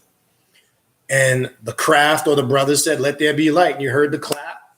The blindfolds were removed. And remember that blinding light, when you were first, because you were in that darkness for that entire period through the ritual, however long it was, a couple of hours or whatever. And you started to get comfortable in that darkness. You started not to use these two eyes anymore. You started to rely on this eye. And as you settled into the darkness, there was this strange feeling of peace and tranquility. And as you were back home, because at first, when the fear subsided, when you were done being afraid, you realized the darkness is not really what it's been taught up to be. It's something entirely different. So when the blindfold was taken off and the artificial light in the lodge was turned on, it took you a minute to adjust. That's the blinding light. Religion is always teaching you to come into the light. They ain't talking about the intellect. They're talking about that blinding light of illusion, falsehood, mental slavery, indoctrination. That's what they mean when they say come into the light. They ain't talking about giving you no real intellect. So people don't understand a real Masonic lodge, the purpose of it. And then here we go with all the conspiracy theories. Oh, Masonry, Masons worship the devil. Masonry practice homosexual. Well, I'm going to tell you this. I've never seen any of that shit in any lodge, and I've been a Mason for over 20 years. Okay? So if you're not a Mason and you never belonged to a lodge and you're saying that based on what you read, what you heard, you're a complete bumbling fucking idiot. Okay? And if you claim you know somebody that was in a lodge and that happened, I would ask you to have them step forward. I'd like to have a talk with them because I don't know what kind of lodge they belong to. Okay? Because most of the people that make stupid ass statements like that talk out of their ass. Just because you attended a lecture on Masonry, because the first thing I ask somebody when it comes to any of these subjects, at what level of participation do you have in this? And if it's nothing outside of reading books, then how do you know? Just because somebody said it, that's their conspiracy theory? Okay? That's the way of thinking. We got to stop looking at shit. All right? Yes, Jack, just type in it. The path has a lot of connection to Masonry, real Masonry. Because there's some lodges that are very religious, right? All that shit you see on you, if you are a YouTube Mason, and just because Just because you read the Duncan's Ritual Monitor, don't think you know what Masonry is about. Trust me when I tell you. If you've never been through a lodge and been initiated, you have no fucking clue. And there is an aspect of it connected to Masonry, not all of it. So I want you to think that we're connecting all this to Masonry, because it's not. But understand what that represents, right? There is an aspect of Luciferianism in there. What aspect of Luciferianism? You come into the lodge as a rough ashlar, right? When you come in and you step into the lodge, you look to the east, you see two ashlars in the east, towards the east where the worshipful master sits. One is rough, one is smooth. You come in as the rough ashlar. The temple that you are working on, just like a Luciferian, is yourself. You come in as a rough ashlar. By the time you're done and you go through your birth, death, and resurrection, you are now a smooth ashlar. You are now perfecting that ashlar, which is you, right? That in context is Luciferianism in a sense, because it represents self-mastery, becoming the best that you can be. That's the purpose of a Mason going into the lodge. Now, yes, it's precepted around, quote unquote, the mysteries of Solomon's temple and Hiram Abiff and all that. But that, again, are certain rituals to convey certain messages in the rituals, to teach certain, well, not just to teach, but to leave a lasting impression. And there are things that you can, I told you, when ritual is done correct, it leaves a lasting impression on the subconscious, and it's something you can continually pull from to help you with later situations in your life. That's a reality. All right. But anyway, I don't want to turn it into a Masonry class, but there is a connection. All right. Stuffed Dog 69 typed in Luciferianism is recognizing you are your own ancestor and God, for lack of a better word. Yes. And as I said before, I don't care what spiritual system you study. If you ever said that you are God, shit. If you ever say I'm a goddess, you're basically saying you're a Luciferian, because that's the number one principle of Luciferianism. I am God. I don't worship anything outside of myself. That's number one. And you can look around and see how many spiritual systems adhere to that principle alone. We could probably rattle off a bunch. So again, don't attack something until you know what it is. Because again, most people hear the term Luciferianism, their mind goes to Satanism and devil worship. Come on. Seriously. Come on. Because nobody's paying attention, or nobody's doing their due diligence and actually understanding what it's about. Because again, they're relying on other people's definitions, opinions, and philosophies. Okay. Brother Jack typed in standing on your own square, right? You hear that term, are you on your square, right? That's a metaphysical concept, right? Are you standing firm on your square, the four corners, right? That's a quantum principle, right? You should always be standing firm on your square. And to stand firm on your square is to stand in the center of that square, okay? You must stand in the center on that square where everything evolves around you. Once you are off the center of that square, now we're talking about the science of the circle and the square. That's a whole nother story. We know when you deal with metaphysics that the circle, the beginning or the end of the circle, is only known by the individual that has drawn it, right? The Ouroboros, if you paid attention to the symbol that I used for this video before I posted it, was the Ouroboros symbol, the serpent with its tail in its mouth, which is a very powerful Luciferian symbol and is used in rituals. It represents that principle. If you understand it, you are always in control, okay? What else we got? Okay, Black Tile type. Someone should come up with an easy step-by-step system of how to break down religious thinking to aid in awakening the Luciferian aspect within the self. Again, I'm going to give you a website before I'm done. There is something you can do. I'm going to give you, it's a Luciferian website with different degrees. It's got an initiation you can do. You can change and alter the initiation to your liking. You don't have to join anything. You don't have to sign up for anything.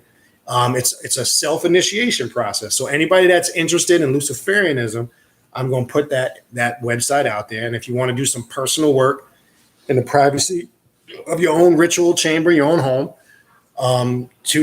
for that fact, and it connects with other aspects, I'm going to give that out at the end of the video. All right. And there are things that an individual can do.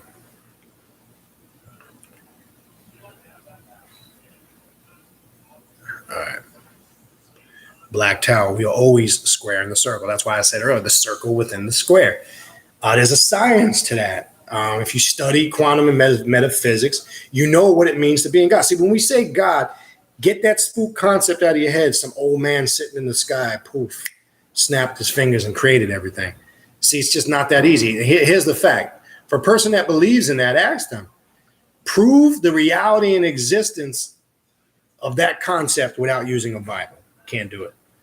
And then they'll get spooky on you. They'll go Spookville on you. Okay.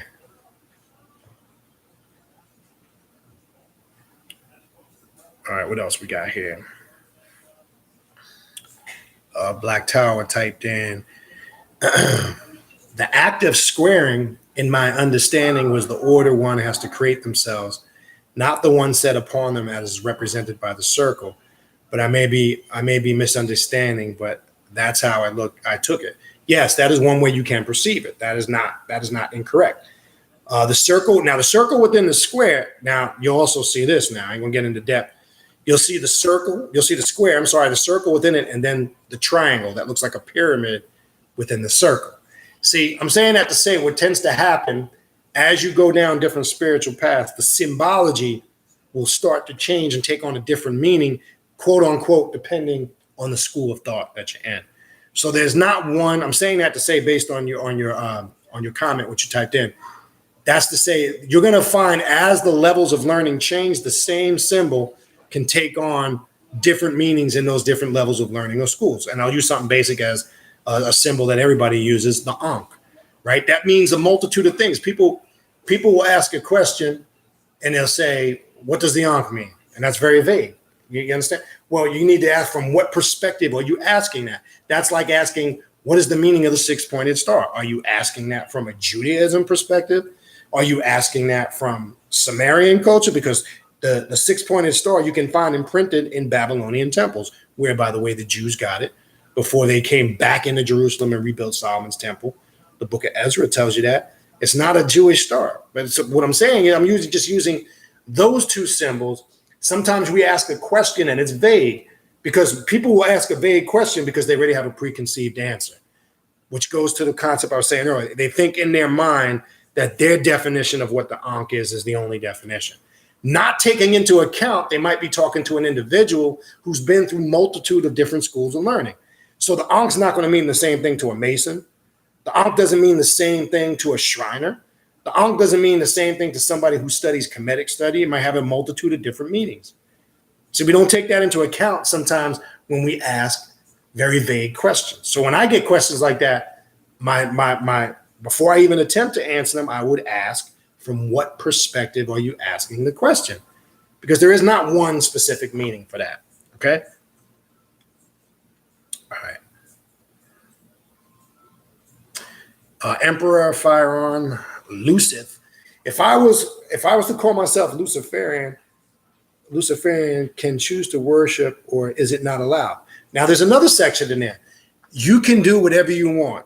If you choose, let's just say that's the path you choose. I'm just saying I wouldn't, because I don't worship anything. But my whole point is, and there's a section there I didn't get in the book. If you look at an archetype in that light, that you're gaining power from it in some form of worship, remember it. Whatever works for you and is right for you. I can only speak what works for me. I wouldn't use that perspective for myself. But if you feel that that's a perspective, for an example, let's just say, if you had to look at Lucifer as some archetype that gave you power, some external character, it talks about it. It addresses. I just didn't get into that part. I'm just saying, yeah, if it works for you, it works for you. You understand? So we have to get in the mindset. Again, one of the first key traits, there is no right or wrong way. You don't have to follow any certain prescribed ideology and stay in line with it. That's against everything of what Luciferianism represents. It's a path to self-mastery. I don't give a fuck what concept you need to come up with. If you're getting results and is making you a better individual on all levels, spiritually, mentally, emotionally, and physically, then you do what works for you. Now I can respectfully disagree. It don't make you any less or better than me, and vice versa. It don't make me any less or better than you. It just, we can agree to disagree and see. I just don't look at it in that perspective, but you might, and that's fine. So yes, that's entirely up to you. Peter Gosenia. Cheers, brother. Love the channel. Appreciate it. Stuffed dog. Okay, that's at Jack. I'm going to skip that. All right. Jack types in, having the best midget strippers. No, stop. We always fuck with Jack about midget strippers and shit. Jack types in, being the best creates a certain energy. Look at the attributes of best, the Egyptian archetype. Yes, and that's how you should look at archetypes, because they represent certain aspects, character traits, personality traits. They represent certain levels of consciousness. See, people get focused in, praying and worshiping these things. And again, if that's what you choose, that's what you choose. But they don't focus on what they represent. So instead of worshiping Heru or Horus, become like a Heru or Horus. Instead of worshiping an asset, become like asset. How? By embodying the characteristics and aspects that asset represents. Because if we're getting back to that mentality, it's no different than a Christian going into a Catholic church and praying to saints and praying to angels and God and all that stuff. We're back to external worship, which in essence is against what Luciferianism represents. We do not worship external things outside of ourselves. Okay? That's why I say that. But again, I want to make it clear. If you're using some aspect of worship and it's working for you, I can't knock that. And that's your thing. That's it. It's that simple. We're not going to get into a nonsensical debate about what I believe should be and what should not be. That's bullshit. Okay? All right. So what else we got? Oni types. On the spiritual note, I never felt like spirituality is a group dynamic except in certain situations, because no two spirits are identical. That's true. The Black Tower, Emperor, the goal is to work. Okay, that's comments. But I'll read this. This actually is a good comment that kind of can be applied to everybody in the room.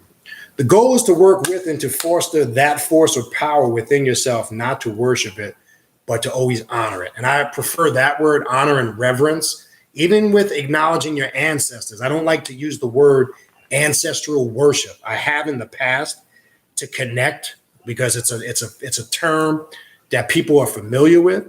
I just don't like that word worship, because it takes us back to religion. It takes us back to external things. It takes us back to spook gods that don't exist. It takes us back to connecting to things outside of ourselves. So I prefer the word reverence, which is an excellent word, and honor, because that's technically what you're doing when you're propagating your ancestors. You're honoring them and showing them reverence and respect, because really that's connected to you by your blood and your DNA. So you are honoring an aspect of yourself, because you're connected to all that by DNA and blood. This was the concept of eternal life in ancient Egypt. It wasn't some spooky shit. They believed in keeping things connected within the bloodline, not just genetics, but they also believed in keeping the knowledge sacred and passing it down from bloodline to bloodline. Thus, the concept of eternal life. See, that takes the spooky shit out of it, right? That was what they were trying to convey. How do you know this? Just go read the various different texts, the pyramid text, the coffin text, the coming forth by day, which is nothing but a book of spells and magic, right? Some individuals, unfortunately, look at it like it's some Egyptian Bible, and it's not. What about the Ten Commandments? Stop comparing all this Jesus religious shit.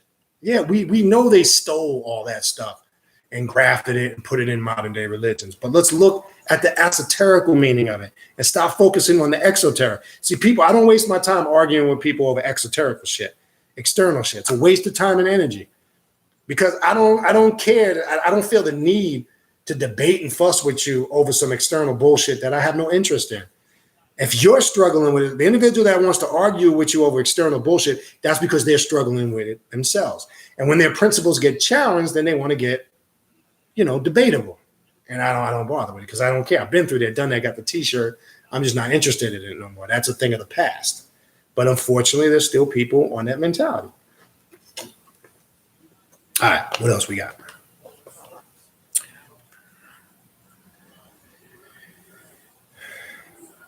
Good comment by Brother Phil. Peace to Brother Phil. out there on the West Coast, Cali. Create energies to work for you and not against you. That is true.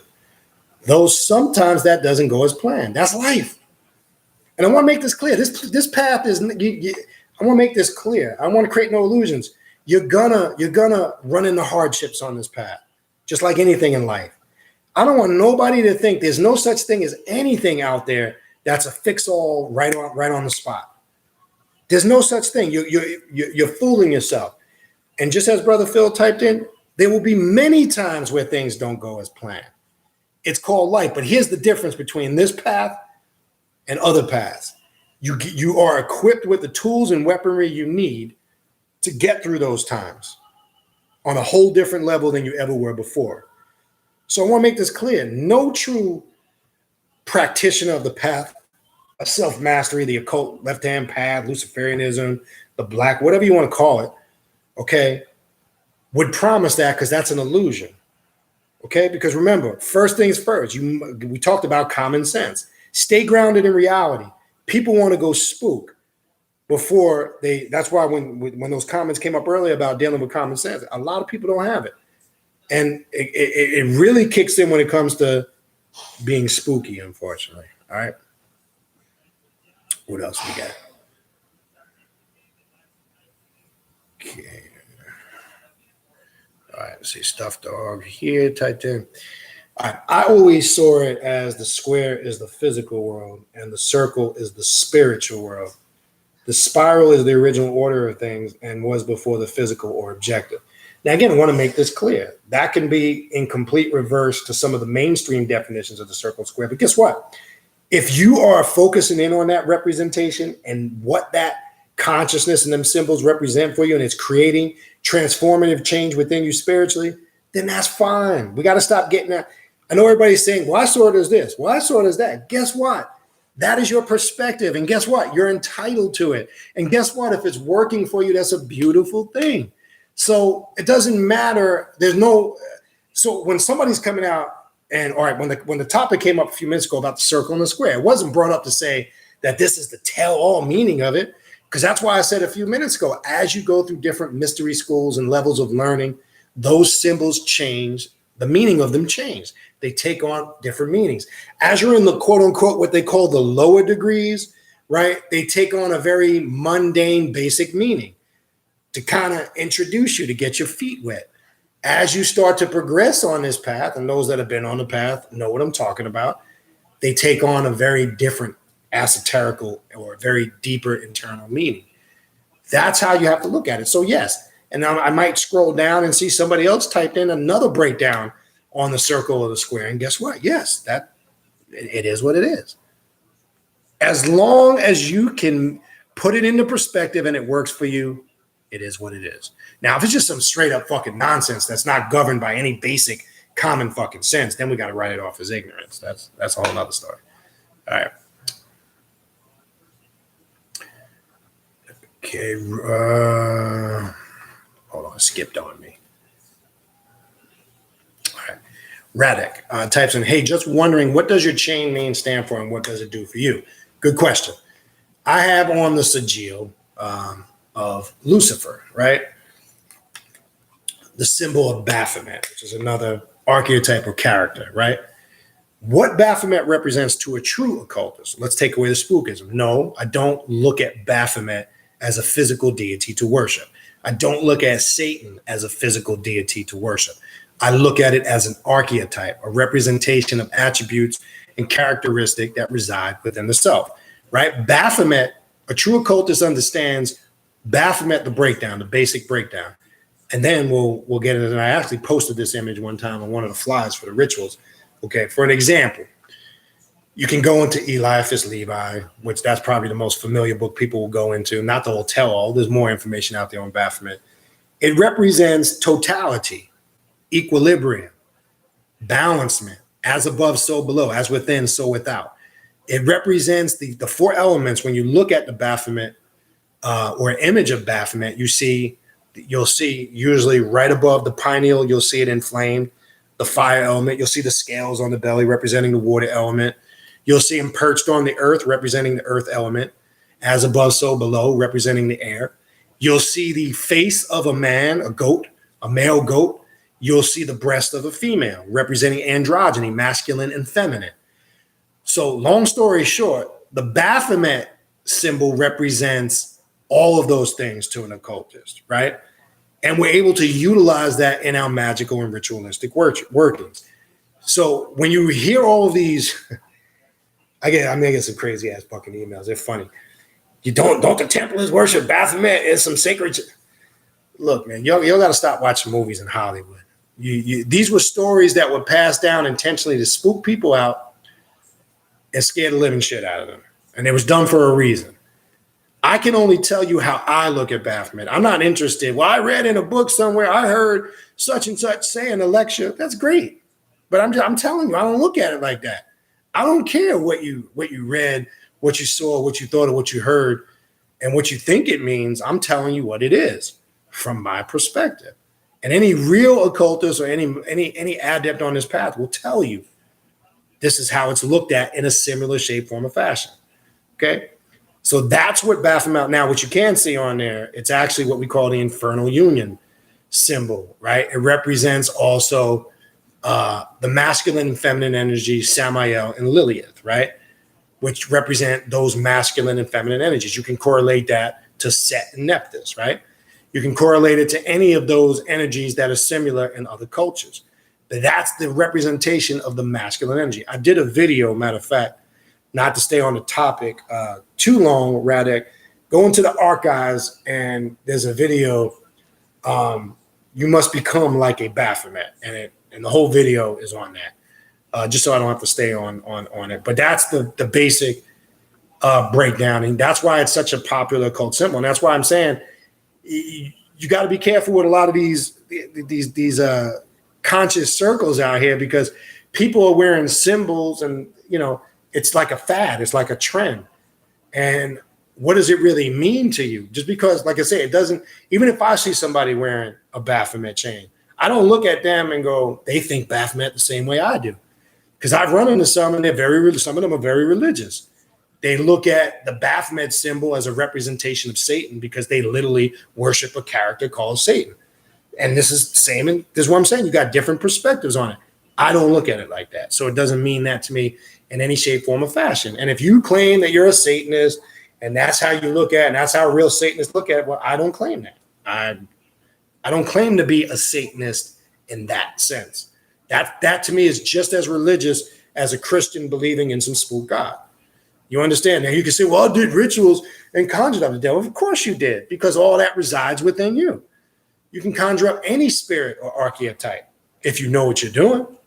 I could sit here and tell you stories all night about that, but that'd be pointless. Okay?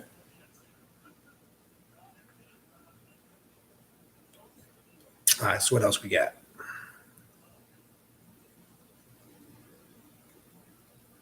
All right, what else we got? Okay, skipping the personal conversation.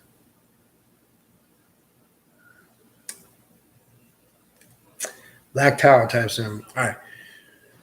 Whereas the way is what it can only act as a duality aspect, when in my belief system, they are one and the same, not separate. Okay.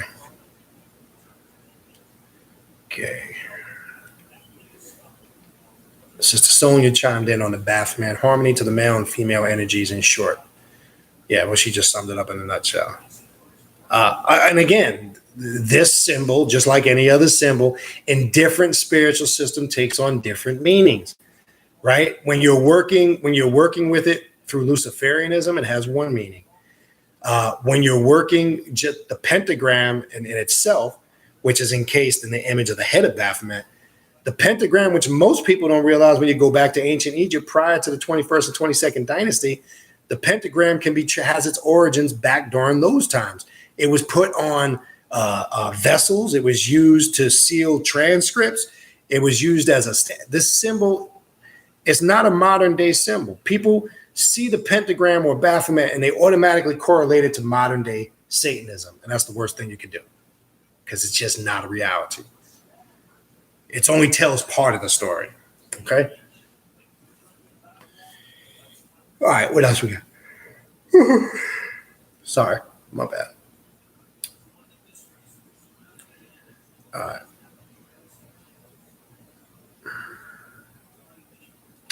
Black Tower types in. Brother, though I would say this, everyone gets something different from the exact same symbols.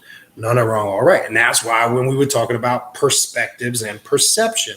So here's a classic example. We could take 8 or 9 people, again, I said this earlier. 8 or 9 people can look at the same exact thing, and we can get several different meanings from the same exact thing. That's because depending where an individual is in their spiritual evolution, where they're in their personal study, and how they perceive things is going to affect what their concept of truth is. So if you got an individual per se that's religious, they're going to look at the Baphomet symbol as something satanic. If you got an individual that might just be starting out on the path of occult, they might have a basic limited understanding of it. If you look at an advanced person on this path, they might have a multitude breakdown of it, just like you guys did earlier with the circle and the square. It's just confirming everything I'm saying. It's just confirming everything that Luciferian represents. You're confirming it in the chat room while the class is going on. Need I say more? Everything that we went over, the 9 traits of Luciferianism, is manifesting through the chat room while the class is going on. And I hope we're taking note of that, confirming it for itself. All right. So, yes, it does. It says Samael and Lilith representing those masculine. Samael, that's the devil. See, you're back to the religious concept of what that represents.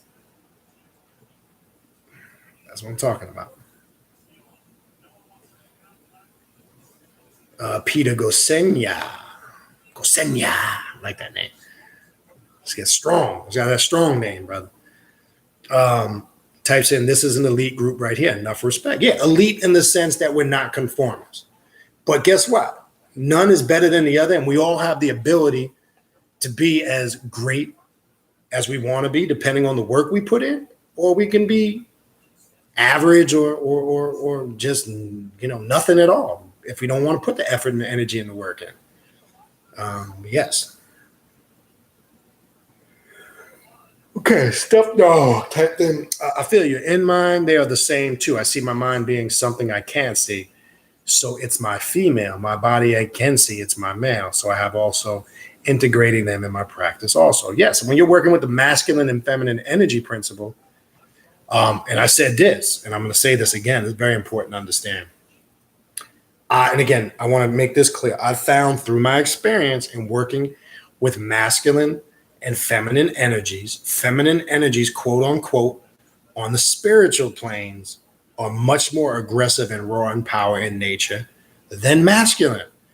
And I'm saying that from experience. I've found I've gotten the best results and the most results and beneficial power in my workings from working with that feminine archetype energy, but connecting it to the black flame, which goes back to what in ancient Egypt is referred to as the real prince of darkness, Set, which is a concept. That's a whole other concept in itself. Well, we might get into a little bit of that if time permits. But yes, there's a multitude of levels to look at that. All right. There's a good, and I said, like, only typed in the word imagination, but I said, always look at the phonetics of words, right? You got the English word I, you got the word for magi, right? We all know who the magi were, and nation, I, magi, nation. And yeah, you could do that with a lot of words. Because remember, the English language is a conglomeration. It's the youngest language on the planet, and it's a conglomeration of all the languages that preceded it. How do you know that? Real basic. Go through the English language and the alphabet, and you will see letters that ain't supposed to be there. I hope people follow that. Let me give you an example. How do you spell phone?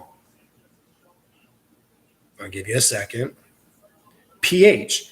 So how in the fuck is the PH sound for phone, and then there's an F sound too, right? Because when you look at the alphabet, the P is a pa, right? And the H is a ah, so it should be pahome, right? But it's not. It's phone. Where the fuck do they get that from, right? How can the letter C be a ka sound and an S sound, a C? And S has the same phonetics. I'm telling you because there's a trick in this. Also, when I was talking about earlier, when you're trying to translate Semitic languages, that's why I said earlier, certain things can't be translated into English. And not even with Semitic language, anybody that speaks Spanish will tell you the same thing. Okay? This is a reality. So you can go through every letter in the alphabet and see what letter was actually grafted, and there's not really a spoken tone in any other language that preceded it, right? How do you spell pneumonia? Why the fuck do they put a P in front of the N? When it's an N sound, right? If you were learning the alphabet and you would look at it and you saw it spelled and you didn't speak, you would go pneumonia, right? How does that work? It just doesn't make any sense. And then, right, you take the, right? You got the th sound, right? But T and H separately don't, when you combine those two sounds, it doesn't even, I mean, list goes on. You get the point.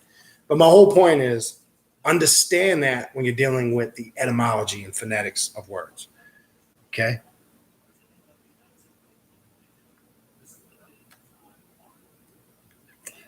All right. What else we got?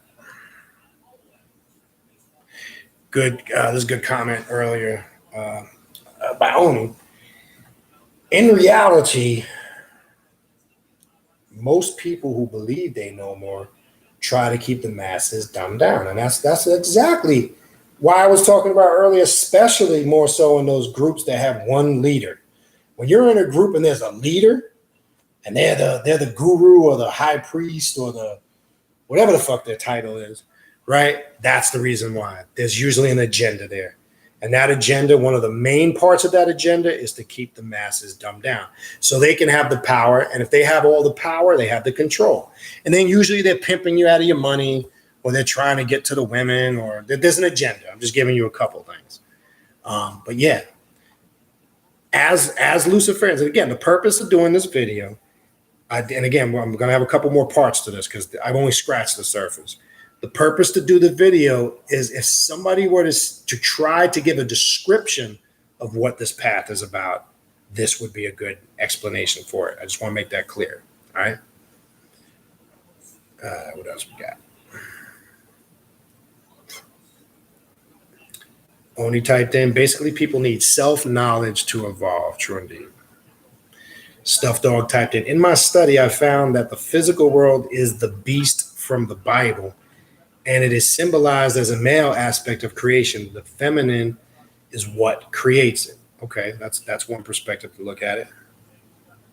Now, again, when I see that statement, let me just, because you typed in your statement, the physical world is the beast. I'm just for dialogue's sake, I would ask you, what is your definition of the beast? What does that mean and represent to you? And creation, I can generalize that. Because obviously by typing that statement, I'm saying this for dialogue's sake to build, for everybody watching, I would ask, what is your what is your perspective on, or what does that term beast mean to you? Because that could have, I got a general idea, maybe where you're going with, but to maybe a newer person might look at that and hear that word and it takes them again to something negative because they've been, indoctrinated with that propaganda. All right. Stuffed dog, just like a woman, you never see where the baby comes from. True. Fear is a powerful force to the weak. Well, that's these. When you mentioned earlier only about these individuals trying to keep control of people to dumb down the masses, that's one of the key tools they use is fear. You better stay in line. You better do as you're told. If you don't, then this will happen to you. If you don't, you're not going to go to heaven. Or if you don't, you're not going to get power. Or you don't, you're not going to make it to this. Or you don't. Fear is always one of the key tools used as a driving force to keep that control. And we see that in the world. Shit. Stuffed dog. So the womb is the only feminine aspect of a womb man. Well, again, I wouldn't say that because feminine, when we're talking about gender and we use the word feminine, we have to again stress, are we talking as we speak here through creation on the physical? But when we take that outside of the physical and let's say working with the divine feminine on your subjective realm, that's a whole different story.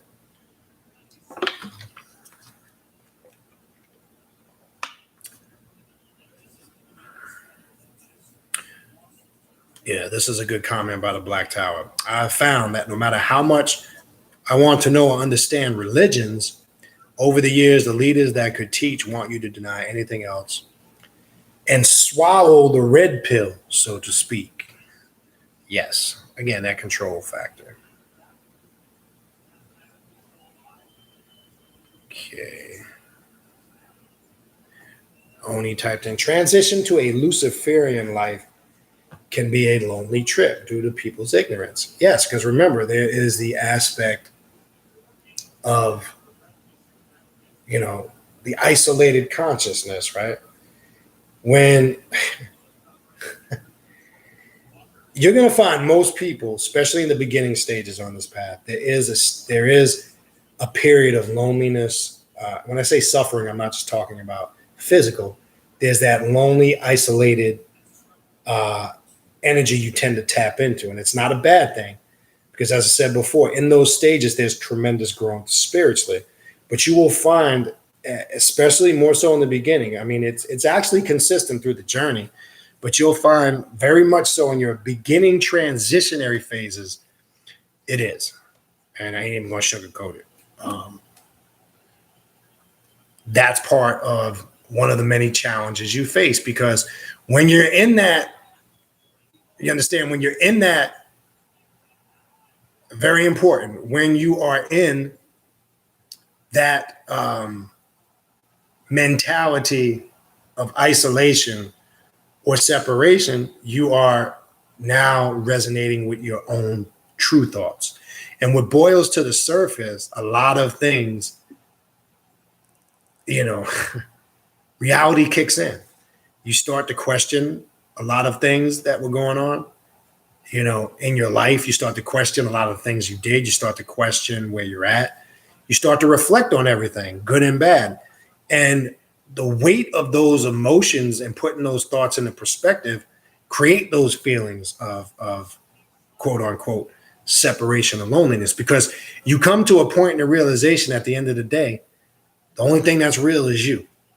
Anything that you created outside of yourself to be a reality was given life and power by you. That's what made it real. So the reality dawns in and you say to yourself, that shit was only as real as I made it, which again, the onus goes right back to you on being God. You understand?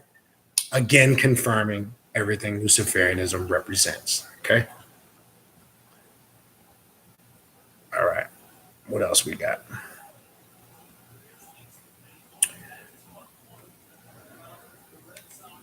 Okay, what else we got? Only typed in attention and ignorance are very powerful in this day and age. I'm just going to leave that. Sonia, that was earlier. Yeah, I believe earlier we had some sanctified Christian in here. And that's why I said, look, I want to make this clear. You know what I don't understand? Whether if you're doing a radio show, you're doing whatever. Why do people tend to stay in a platform that they don't agree with? And when they're not getting the attention, it's as easy as just changing the motherfucking channel, because you're wasting your time. If you think you're going to come, especially in this platform, and start converting people with your bullshit, you're wasting your time and energy. So go find the sanctified. I'm sure there's a million channels on YouTube where you can sanctify and pray to your fake Jesus. There's plenty of channels for that shit, but don't come in here with that nonsense. Who the fuck you think you? They don't understand. When you saw the title, what the fuck think you're gonna come in here? You understand, and try to come with that bullshit. Come on, man. I mean, it's just common sense. That's just like me going into a Christian revival live platform and try to convert people over to Luciferianism. I wouldn't even waste my time and energy. Fuck kind of nonsense, what kind of stupidity is that? You understand? What else we got? Omar typed in 100% right. Islam took away our culture in India. Well, Islam took away a lot of people's cultures. And really it's really colonized most well, not just Northeast Africa, a lot of parts of Africa, just like Christianity has done all over the world, it's indoctrinated a lot of, well, I'm saying for the people that fell for it. So I'm not going to say everybody. Yeah. And the basics on that, as we know, look, Dravidian Hindu culture, all these cultures that it's tried to colonize predated it. And they stole half of their concepts from it. Because their very holy book says what? That Adam and Eve were created just barely over 6,000 years ago, right? When we know that basic science confirms there's been people on the planet way before 6,000 years. That's just common fucking sense. So you're talking about baby religions and cultures. You're talking about one culture that barely goes back 6,000 years, Judaism. You're talking another being Christianity that's just barely over 2,000 years old. And then you're talking the baby of them all, Islam, which is just over 1,400 years old. Really, they all teach the same thing, but can't agree on anything. They all basically acknowledge the same fucking prophets, but can't agree on shit. It's just confusion, man. Pure fucking confusion. But that's baby knowledge compared to the knowledge that predated it. And to Omar's point, when you go back to the Bhagavad Gita, you go back to a lot of the quote unquote Hindu pantheon, as it's called today, you will find a lot of those creation stories. Krishna is basically where they get the Christ concept from. You understand? One aspect, one place they stole from. We could be here all night talking about that. But that's what religion does. It's a poison. When it starts to spread, it causes cancer. And it kills people mentally. All right, what else we got? What else we got?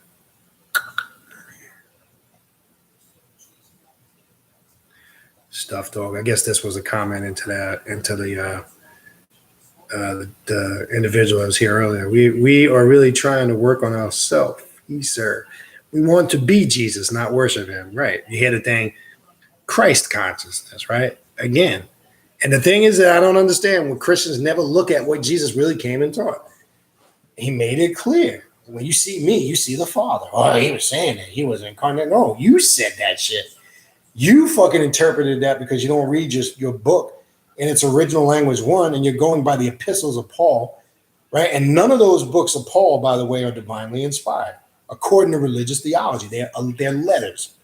There was no divine intervention according to religious theology. They're letters, right? When you read the gospel according to Luke, remember, Luke wasn't I'm saying all this now according to religious theology.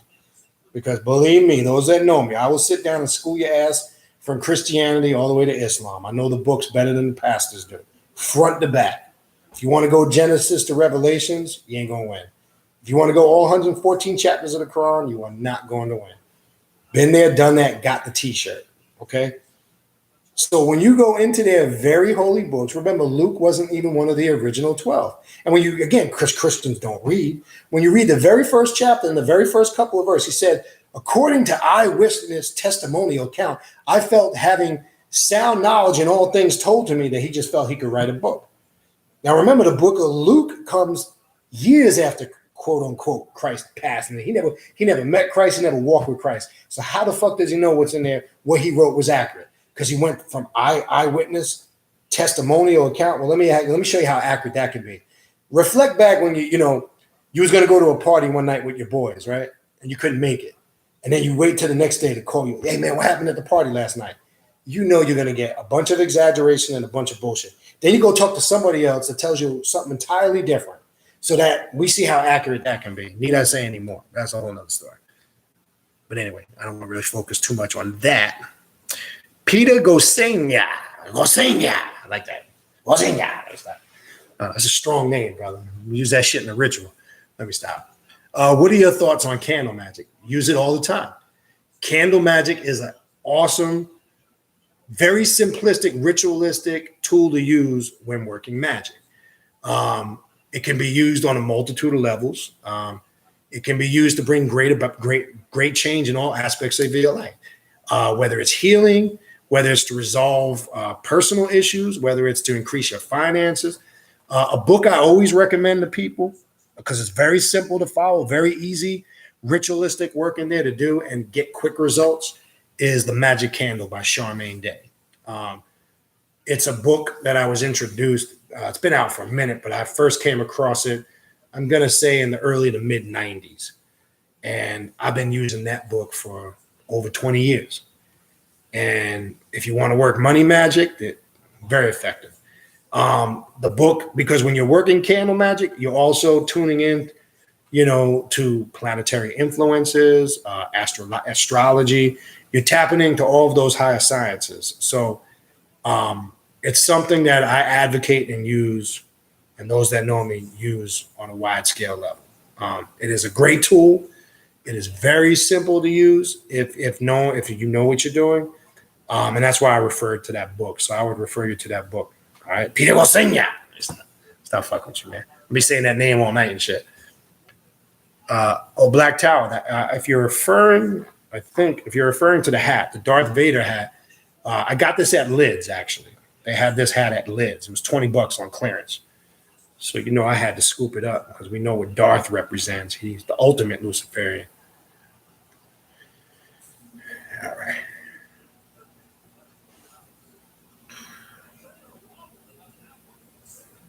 All right, let's see what else we got. Yeah, so Lids. And if you go look for it at your Lids and they don't have it, you might be able to find it online, I'm sure. All right.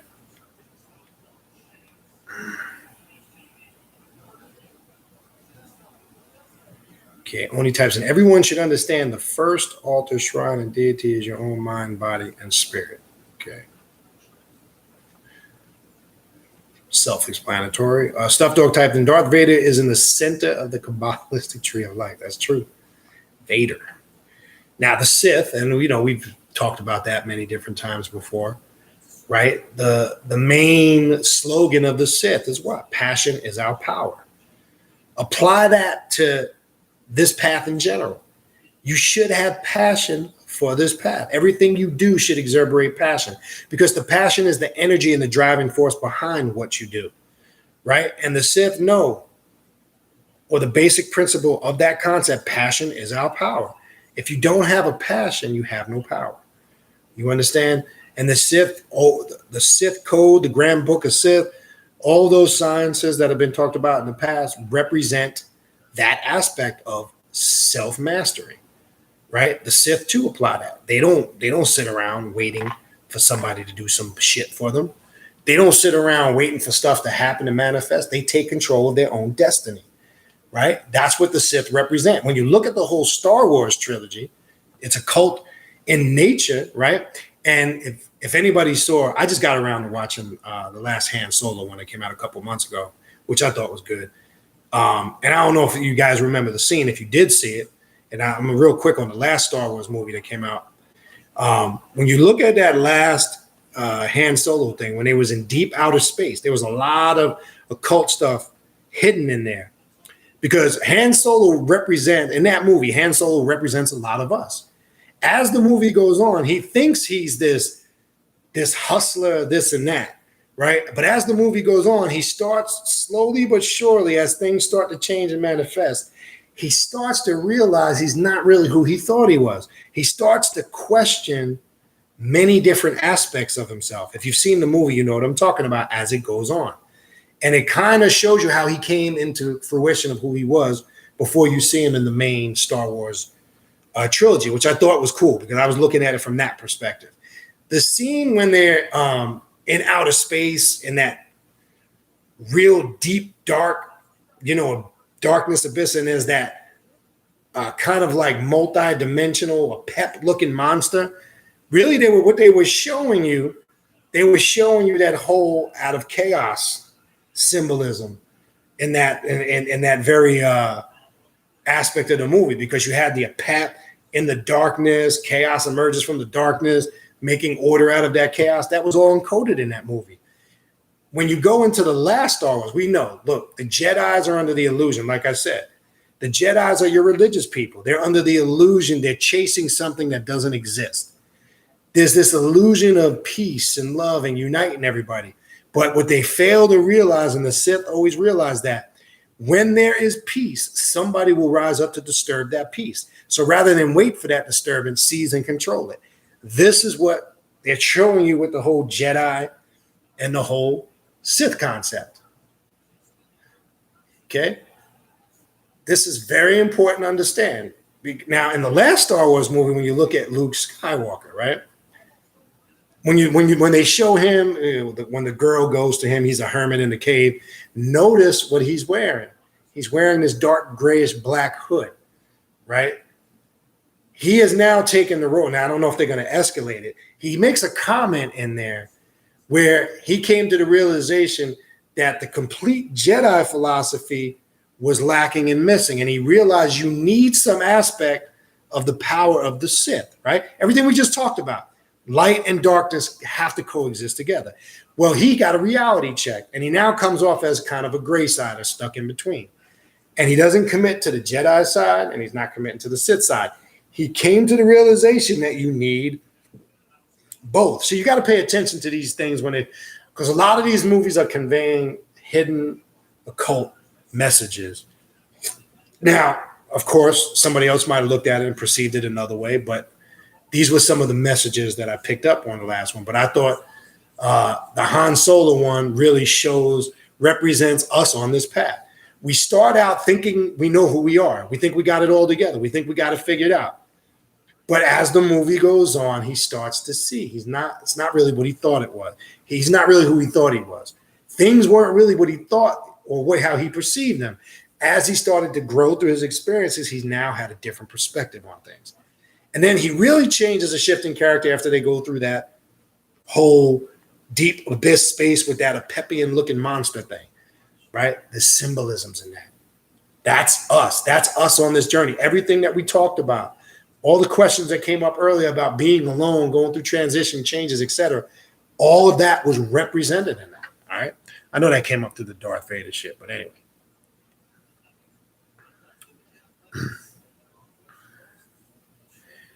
Stuffed Dog also continued on the Darth Vader axis. He is the true path to the light or force through the darkness. That's 100% correct.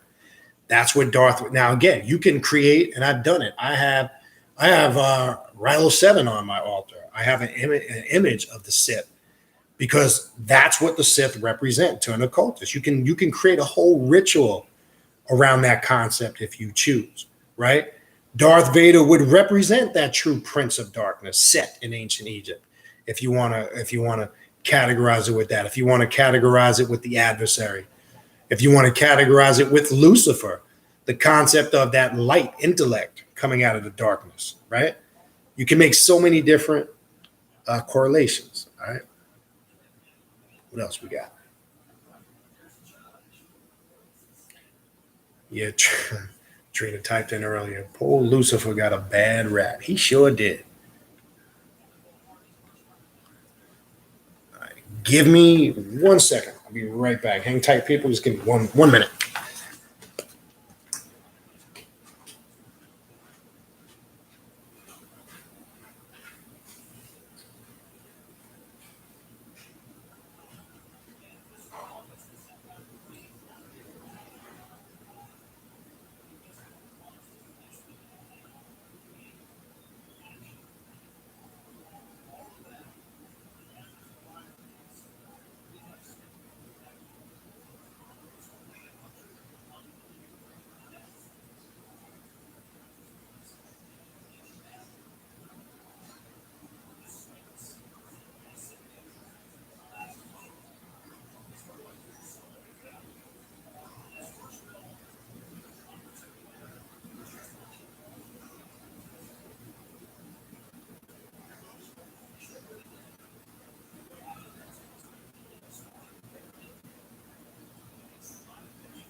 All right, let me finish up. We're getting through it. All right. So, yes, we left off with the Darth Vader, but good analogies. Black Tower typed in, Lucifer to me is androgynous. And that's true. That's another good aspect. I'm glad you brought that up. And very, very beautiful. Now, whether the physical look and appearance is due to the beauty of his light, aka wisdom, knowledge, I don't know. However, his gnosis is solid. That's an excellent explanation. I'm glad you mentioned the androgyny thing, or androgynous, because it embodies both of those masculine and feminine principles. So, excellent point. That's actually a very good, in my opinion, a very good perspective on it. Brother Phil typed in, I've been threatened. God damn, Phil, I've been threatened by Satanists and Luciferians before. Probably not in line with the principles we're talking tonight. I don't know what for. Maybe because, I don't know, maybe you typed in something further down. Maybe you aroused them a certain way, or I would assume it's probably the Satanists and Luciferians that we talked about earlier that this does not represent, because true Luciferianism, as we went over earlier, tied into those aspects, and that's why I went over it. All right, what else we got?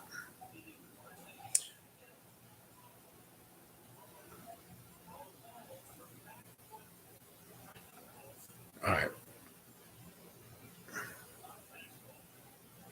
Let's see what else we got. Black Tower test. I try not to overthink the whole Lucifer thing. Okay. I imagine it is a title rather than the name, and that it represents gnosis in action rather than a band.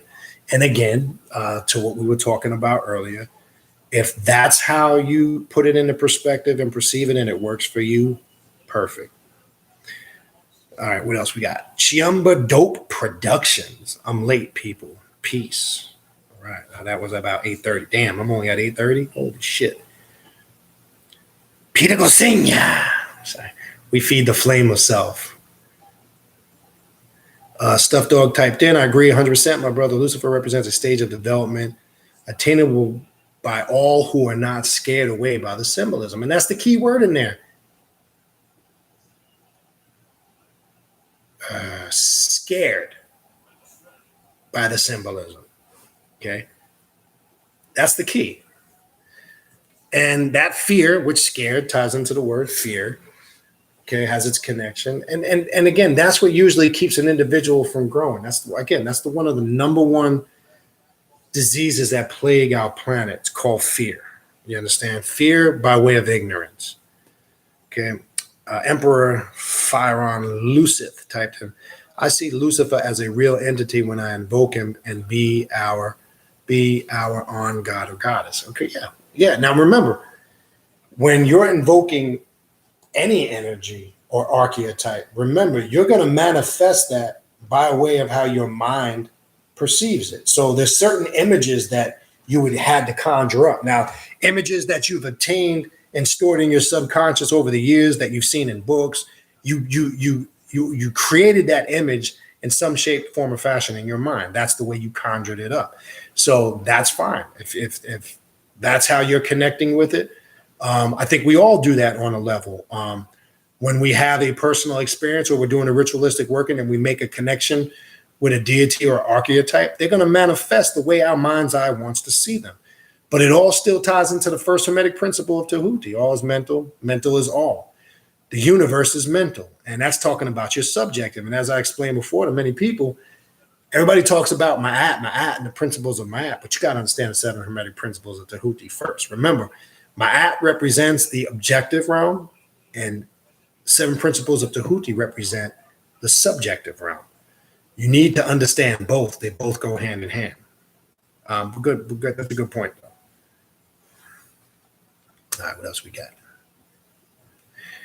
The initial seed of rebellion was kindled the day I questioned something to told me as fact. And guess what aspect of the archetype of the adversary you were activating? Iblis, which means the rebellious one. Every time we question something, we activate the Iblis aspect of our nature, right? Or the set aspect of our nature, the nonconformist. Every time you don't agree with something, What aspect of your nature are you really accessing? You're not accessing the passive side of your nature, right? You're accessing that rebellious part that you question. And that's a good thing. Remember, a Luciferian constantly questions everything. All right, so what else we got? Let me skip some of this. Black Tower, this is good. As a Leo the lion, I always took that whole roaring lion, seeking whom I may devour. Yes, the lion's king of the jungle, right? The lion represents that certain aggressive side of your nature or your personality, for what the basic characteristics of the lion are. And again, there's symbolism in that, there's power in that you can make work for you. So if that's what you accept in your mind and that's what you project, then that becomes a reality. Okay. Epic. I'm Capricorn. Okay. GLM, glam. Perspective is everything. Everything is perspective. And that's so true. Self-explanatory. Stuffed dog piggybacked off that. I'll skip that. I'm trying to get to some of these. I realized we only had 8:30 in the game. I have to skip some of these. When you typed in, I post my spiritual services on my Instagram daily to assist the masses. If I don't post or advertise, how will the masses know about the business? That's common sense. The Black Tower, the Araman workings in the Luciferian witchcraft book by Michael W. Yeah, and I'm going to touch a little bit on one of the sections of this is going to be on Luciferian witchcraft / sorcery. And then there will be a section we're going to talk about ritualistic workings that Luciferians use. And again, I haven't forgotten. I will give you that website at the end, which is a good concept because it pushes you in the right direction and everything is self-done. So you're not joining anything. You're not signing up for anything. It's just a platform that was created to motivate an individual that might want to explore Luciferianism on their own. I think it's a really cool tool. And it's something that I've utilized in my Luciferian practices on a regular basis. All right. All right. What else we got? I'm going to skip some of the basic comments. I'm just going to look for questions. So I'm going to skip some. If it's not that it's not of importance, but for time's sake. Okay.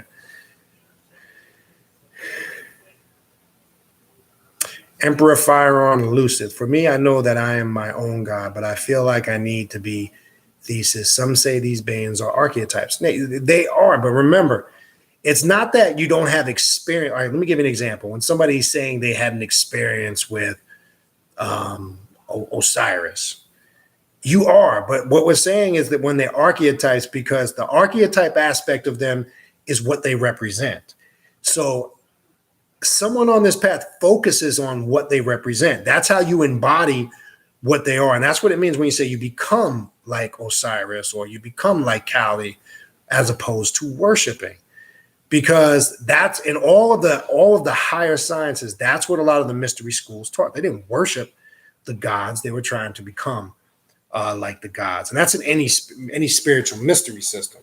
So it don't mean that you can't look at it in that perspective, but understand that fine line, kind of where you draw the line between the two. All right, what else we got? All right, I'm skipping conversation between you guys. Black Tower typed in self-awareness, self-discipline, self-responsibility, the trinity of a Luciferian at work, in my opinion, on the Trinity. Emperor, Fire, and Lucid, I'm a demonitor and a witch. Yeah, and well, that's in what witch represents and dealing with demon, different aspects of it. Yes. Now, when we say witch and warlocks, again, people will hear that term and they'll go to Spookville, unfortunately, because they think of all the negative connotations that come along with it because they have this one-track mind, one-sided explanation to it. Because remember, witchcraft in itself is connected to the practice of Luciferianism. So most definitely. All right, what else we got? Shit skipped on me, damn. Here you go. Okay, I'm skipping some of the conversation in between for time's sake.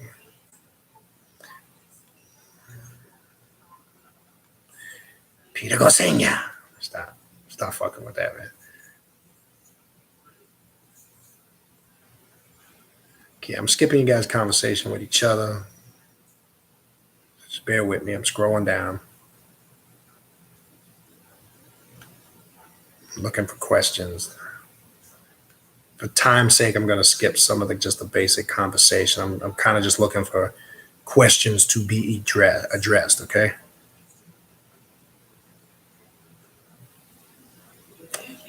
All right, what else we got?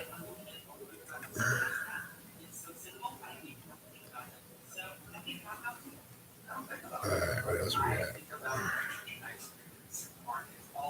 Emperor Firearm. Lucifer typing, I'm a witch, occultist, and devil worshiper, and a dark pagan.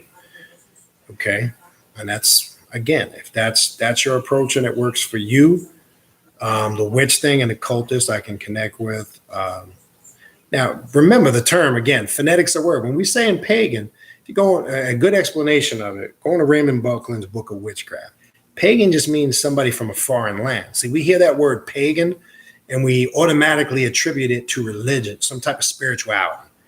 So I know that's not the sense that you're describing to them. But paganism automatically gets associated with somebody that's anti-monotheism. But go again, look at the origin of these words. We don't take that time. Now, yeah, I can connect with all that. Maybe the devil worshiper thing. I really don't connect with that because I'm speaking for myself. I'm not speaking for anybody in the room or you. But if that works for you, that works for you. But I definitely don't connect on any level of worshiping anything called the devil. That's just me. And it's not judging. If that works for you, power to you. All right, what else we got?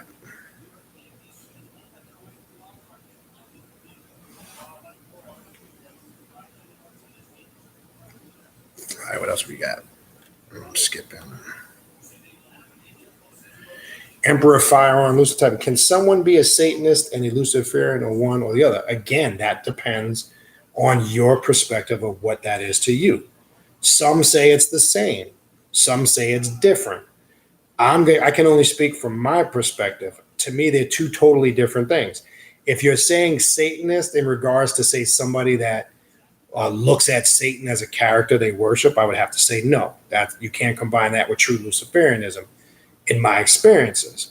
So again, the answer to that question would be based on the person that's asking the question, on their perspective of what Satanist and a Luciferian is to them. What a Satanist is to me, I liken that more to modern day Church of Satan type of ideology where they literally worship a character called Satan. As it said in here, when we went over the 9 traits of Luciferianism, a Luciferian doesn't worship anything. So based on that principle alone, I would have to say, no, you can't be, they can't be, well, someone can practice both. You can do whatever the hell you want, but I don't necessarily say you couldn't have one without the other. It's just based on, again, what your definition of that is.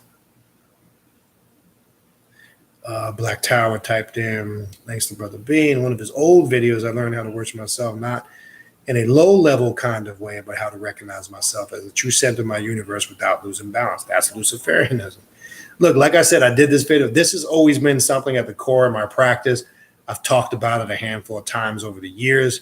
I just felt like now was a good time to get more in depth into it because this really represents and embodies what this path is about, kind of as a whole. Okay?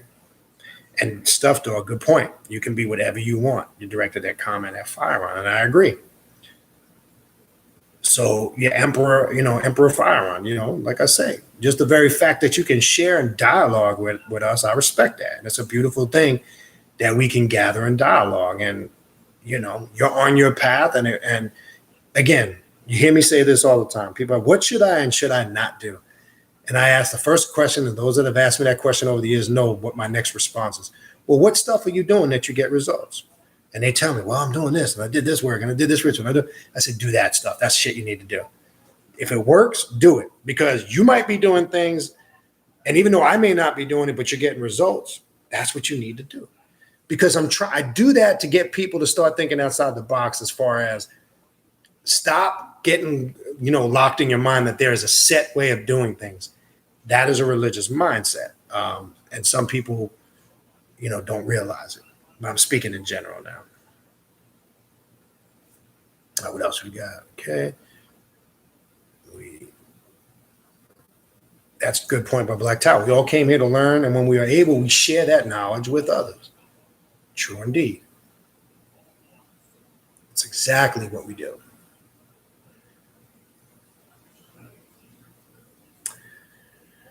Rabah Rayan Nabil El. I'll be done. I've been a Luciferian my whole life. Everything you said so far is who I am. Keep doing it. That's true. Because most people that quote unquote are conscious, quote unquote, I hate using the word awoke. That word bothers the shit out of me. But yeah, when you make that claim, look, I'm a god. I'm a goddess. I'm not a conform. I don't follow any religion. Blah blah. When you're taking that separatist, nonconformist mind state, you may not declare that you are a Luciferian, but in nature and spirit, you are. That's why I wanted to do, because people get the twist when they hear that term. They go to conspiracy theories. They go, the Illuminati and Jay-Z and the entertainment industry, and that's all that program shit them fools want to throw at you to feed off your emotions. And when you're spreading that garbage around like cancer, you're doing exactly what they want you to do. And those that know, that email me that shit over years, I don't even respond to that shit. I got to get paid to make money. I'm not interested in what the fuck Jay-Z and the Illuminati is doing and what they think is Illuminati. It's just comical to me. I'm not going to let that drain my time and interfere with what I need to do. That's completely ridiculous. All right. What else we got? People always think they are hated because of their beliefs, especially Christians. Damn, it's fucking horrible.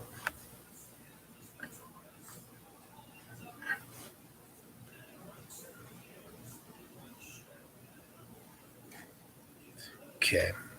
That was a comment by Oni.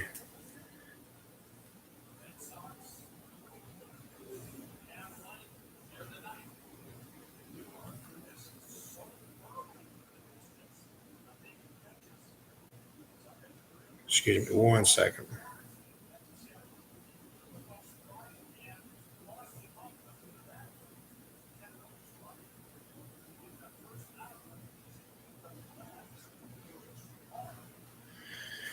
All right. Emperor Firearm, type 10. I hate Abrahamic religions with a passion, and I see them as ignorant, blind sheep, and I feel pity. I feel the same way, very similar, and it is. It keeps people, with blinders on because they got tunnel vision. They think, and that's why, I joke and clown about it, but it's a reality. They got blinders on. They think that the way they say things, that everybody has to see it like that, and that couldn't be the complete furthest thing from the truth. Oni types in.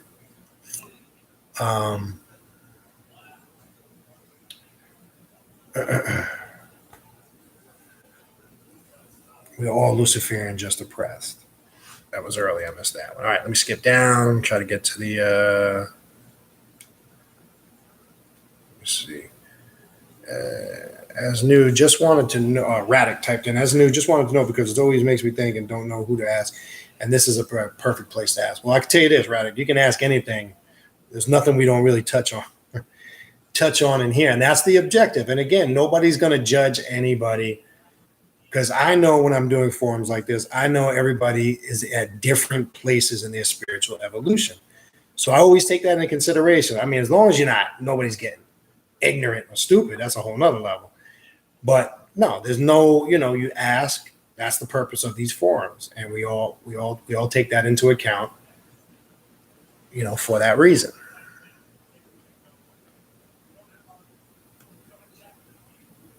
Peter Gosenya. Thanks for the knowledge. Let me stop fucking with you, man. Fucking with you. I'm gonna be saying that at work tomorrow to my employees and shit. They're gonna be like, "What the fuck are you talking about?" All right, hold on. This thing skipped on me. Bear with me, people. I got to find a spot. It does that every once in a while. All right. I'm going to try my best, but I may not be able to get to all of these. You guys really put some shit in here tonight. Hold on. Lost my spot. Bear with me.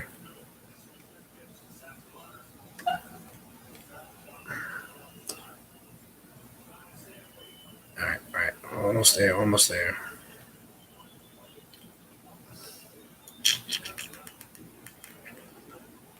Damn, this shit really skipped on me. Bear with me. I'm trying to find the spot I left off.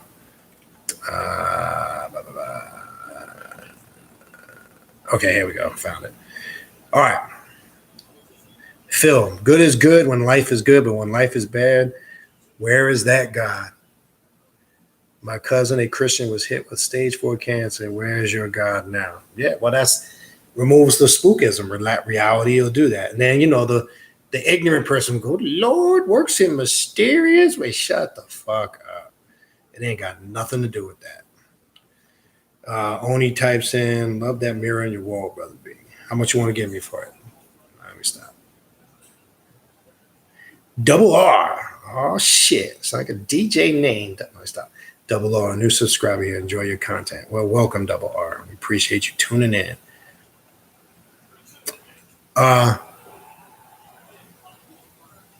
Smooth the God types in, what is the purpose for the ritual you spoke of earlier? To be honest with you, Smooth, refresh my memory. I'm not sure which one I was talking about.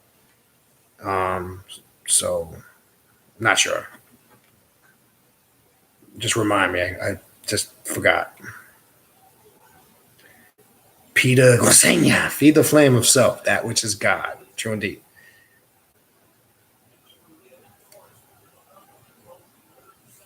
Black Tower type. This is a good question. Do you think the term light bringer can be compared to the term water bearer in this Aquarian age? I'm going to tell you, I'm going to say yes. The reason why I would say yes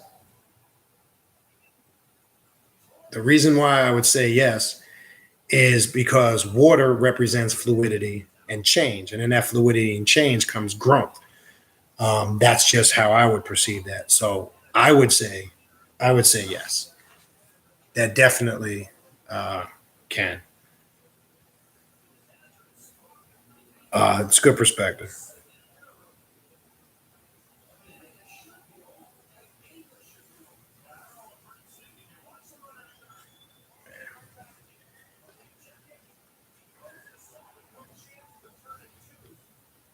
Okay. JSSHPHS.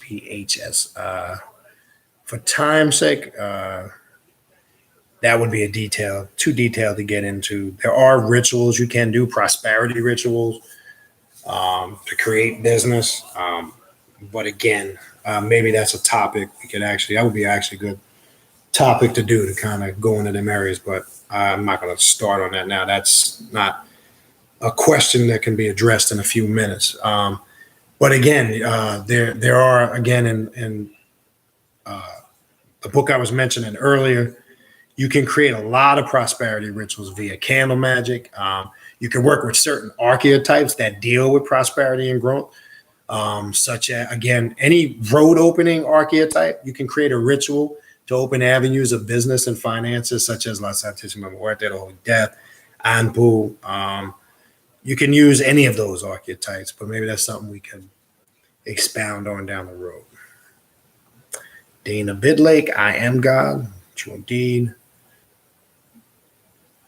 Catherine Smith typed in, darkness is the source. It's not evil. We need to go back into it. True. I talked about that earlier. Yeah, let me give that real quick before people leave the website. And I would suggest, if you are interested, again, in furthering your studies on Luciferianism, and I want to make this clear, you don't have to join anything. It's a self-initiatory thing. Let me pull it up. I'll type it in, actually. Just want to make sure I got the right, there's a hyphen there. Just want to make sure I'm putting it in the right spot, so bear with me. All right, I'm pulling it up.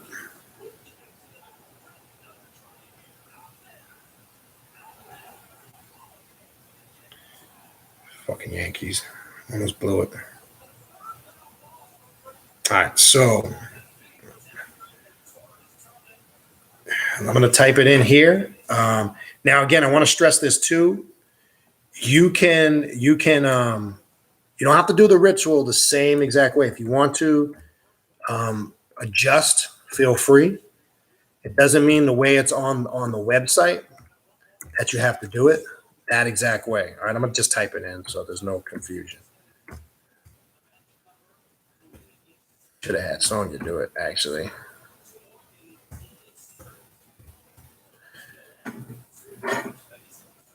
Make sure I got it right.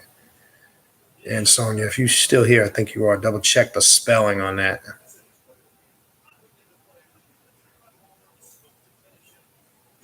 Okay, I'm going to put it in. All right, so I just put it in. There is an initiation rite you can do if you want to kind of open yourself up to the energy of Luciferianism. There's a manifesto on there that I would recommend you read. And there's some other tools and resources. Again, it is a order, Luciferian, but it's a self-initiated order. You initiate yourself. You don't need to join anything or be a part of anything.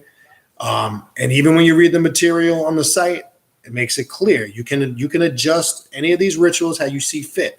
So please, nobody email me. I was looking at the ritual. Should I do this or that? It's not about that.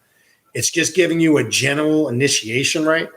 And in the material, again, I want to make it clear. It clearly says, feel free to change and adjust. But I think this is a great tool if you're interested in pursuing Luciferianism and some personal work you want to do on your own.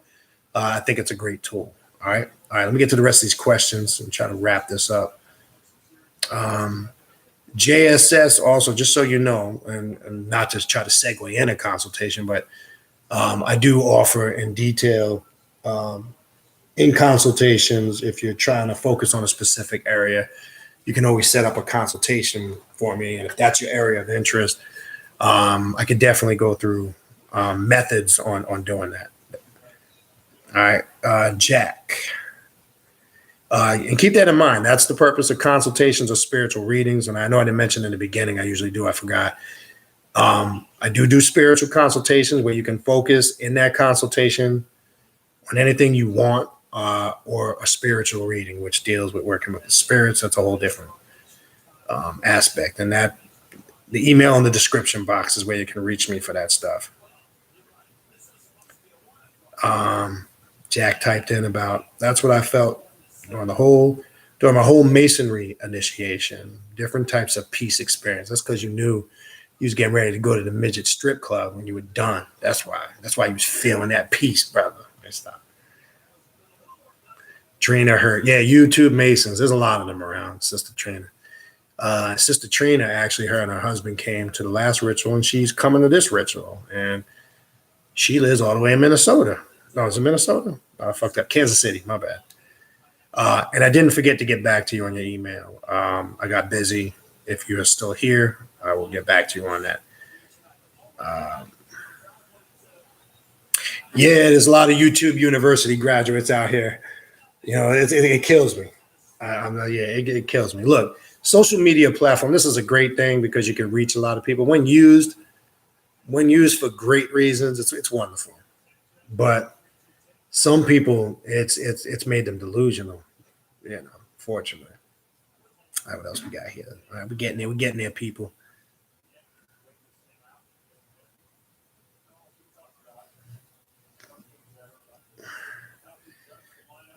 JSS. I'm just going to call you JSS. It's easier. What if I went into the astral realm and got initiated in masonry and sat through all the meetings? Then you got initiated on an esoterical level. That's what that means. That's what I would say.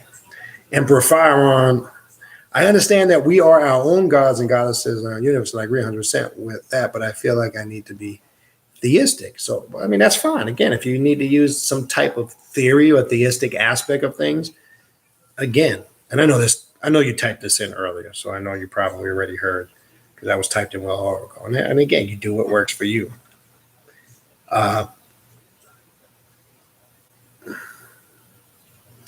Aaron Morgan III, this is I guess, comment / question.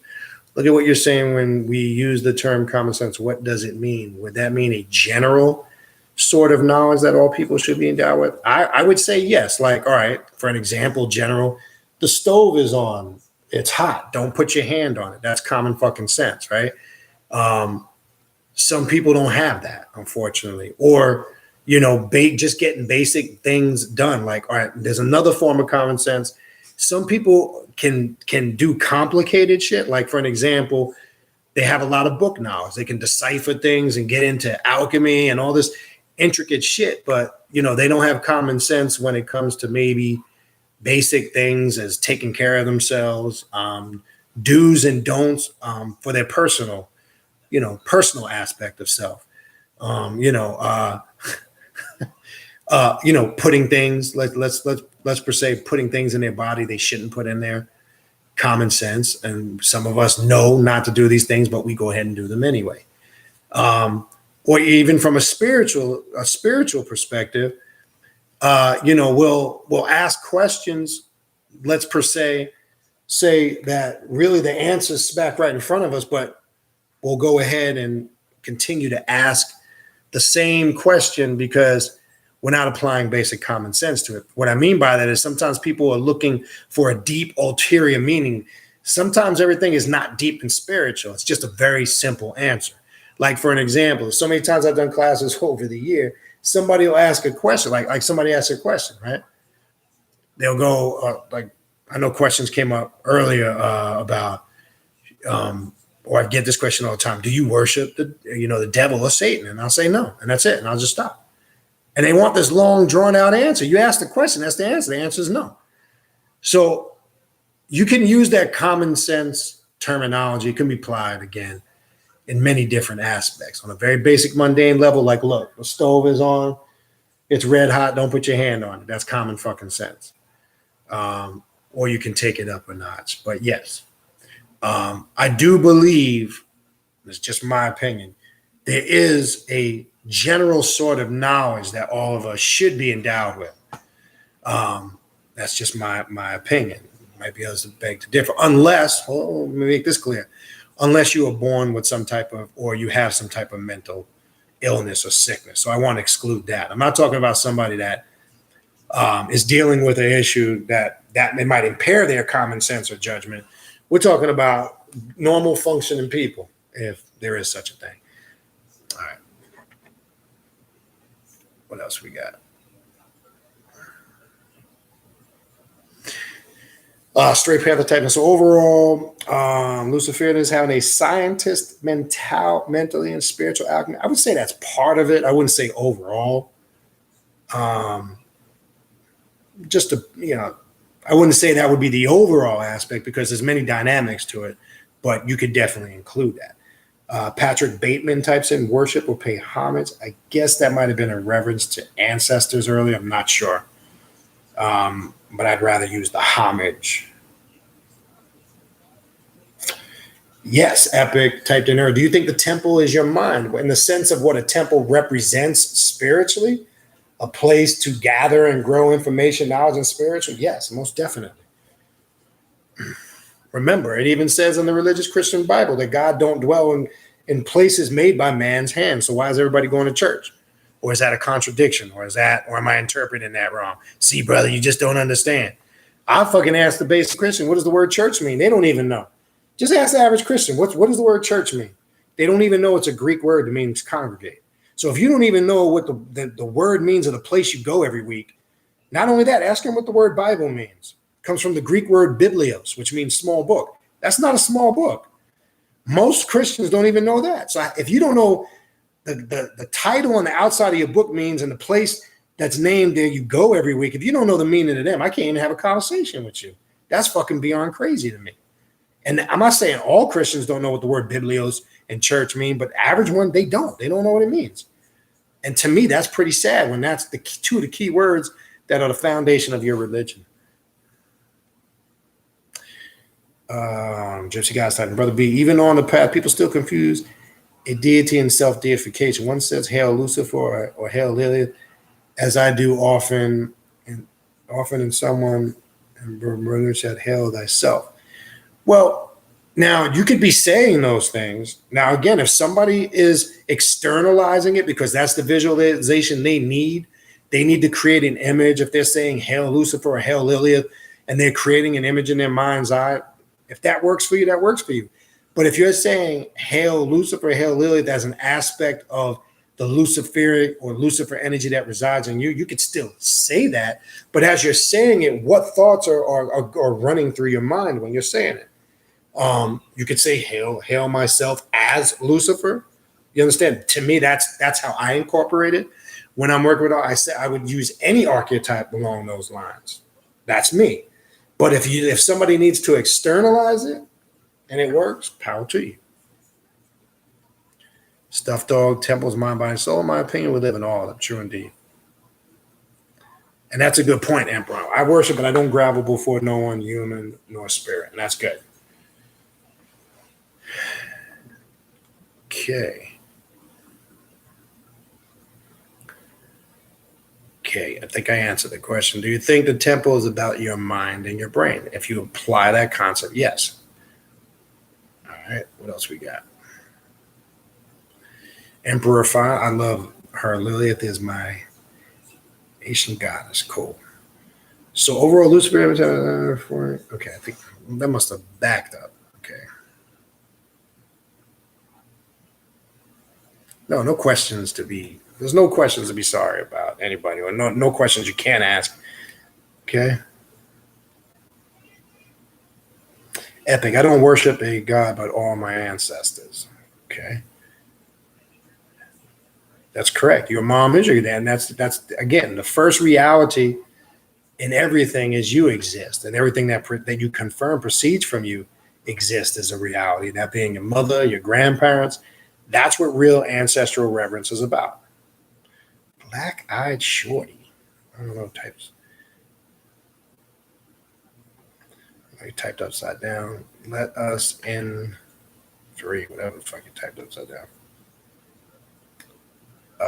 Izzy is. Send me an email to remind me, and I'll send you what I can. Just send me an email so I remember. Oh, Sonia typed the email. I'm good. Okay. I'm skipping some for time's sake. I'm looking for questions. Just for the sake of time, because it's getting real late. I want to make sure. I'm only at 9:20. It's crazy. I may not be able to finish this. Okay, I'm skipping some of the comments. Just looking for some questions. Yeah, that's a good point, Trainer. That's a big fad now, wearing Veves on their shirts and there's no power in the shirt. It's just crazy. Yeah, again, we talked about that. People selling Palo shit. And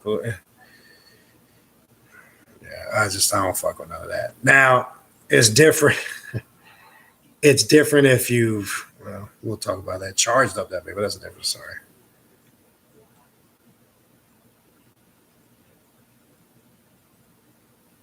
This is a good point by TEW Hare. It's hard for most people to understand. It's not about one or the other. This is true. The key is balance. I like to say harmony, but same thing, light and dark. You can't have one without the other. Male and female energy is very important, and that's 100% true. Self-explanatory. And that is a Luciferian principle. And I don't know what time you came in, but we went over one of the traits and it talked about that. And if you look at it in that nature and that aspect, that is a Luciferian aspect.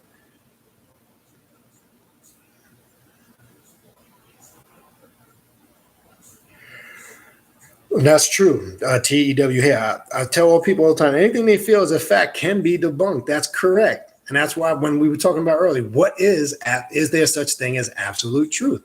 And the answer is no, because everybody has their own perception of what truth is. So something, and this is where people get caught in their emotions and their feelings, something you might have accepted as a truth your entire life, when somebody tests it or challenges or debunks it, and you get caught up in your emotions because it was tested or debunked, that's when that truth gets challenged. So truth is personal. When an individual raises themselves up to the reality, then it becomes a truth to them. See, that's what people don't fail to understand. Just because you accept a dogma or a creed, or you exclusively giving yourself over to a specific religion, doesn't mean it's the truth. It's just you convinced yourself that it's the truth to you. But we can all look and debunk anything. That's why I'm saying, even when I talk, like I say here all the time, I don't expect you guys to agree with every single thing I say. That would be ridiculous, completely ridiculous. Okay. Kitty cat. Some people wear these symbols like they wear shirts of a band they don't even listen to. You're right, because it becomes a trend. It's fat. It's cool. Tigger from Winnie the Pooh. All right. That's funny. Okay. Dana Bidlake. That's a good definition of the beast, and I'm glad you typed that in. I don't know if I skipped something. I remember somebody was typing something in about, I think it was, I can't remember who it was, about the beast, but that's a really good definition. That's kind of how I look at it. The symbolicism of the beast represents the darker side of yourself. And I posed that. I can't remember who typed it in earlier. I just wanted them to kind of explain, but that's a good point. That's a good way of looking at it. Okay. Anonymous Mosca. Peace. The Black Tower. Okay. What town do I show up to? Not sure if that's. I feel like the Antichrist. We're all the Antichrist in the sense, because remember, the Antichrist, or anti-crisis, we should say, because that whole Christ religion thing is a crisis. So when you say you're anti-Christ, you're anti the crisis, because you don't want to be part of that bullshit. That's how I look at it. Yeah, Juicy Goddess. I hate all that Abrahamic cock-up ball. I agree.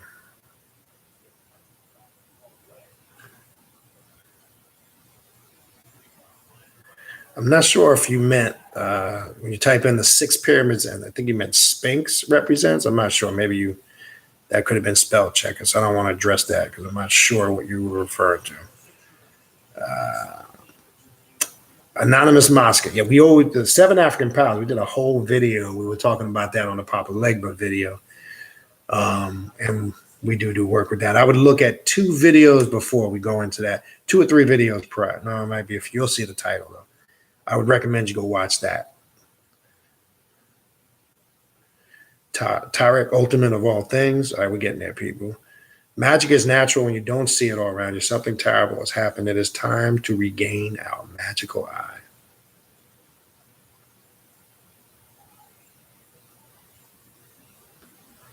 Okay.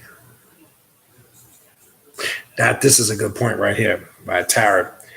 The first step to being a vessel for the deity is to produce an image of the deity as you. That's a good aspect. And I actually use some similar principles.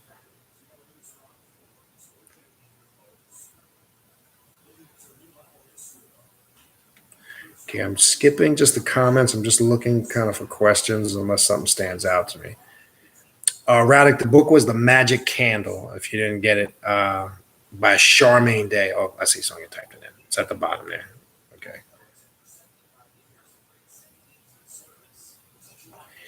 Antoine Newman, 37 years ago, I was baptized in Christianity. Is there a ritual to denounce that energy I gave into the past, even if it's been off of? Yeah, actually a good, when I typed in the ritual to initiate yourself into the Luciferian energy, if that's a choice to make, that would be a good ritual, because it's kind of coming into a renewal phase. And any type of ritual that you do, a self-initiatic ritual that introduces you to an energy that's going to revitalize you or transform you, that in itself is removing that.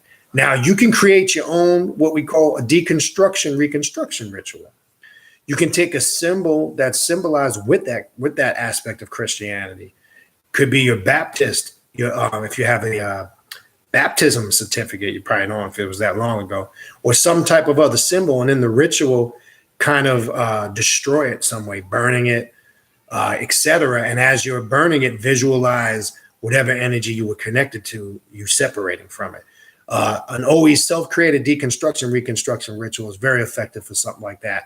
Or a self-initiation into a specific spiritual system, such as Luciferianism, that's moving you into a whole nother level of spirituality. Either one is, to me, is a good practice. But the deconstruction, reconstruction is intense. It's powerful. and it tends to leave a lasting impression on the subconscious mind, stamps it very, very intense. So either one is fine. All right, what else we got?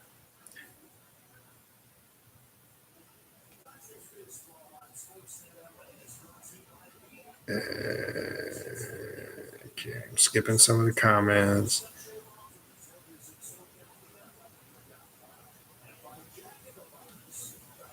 Okay.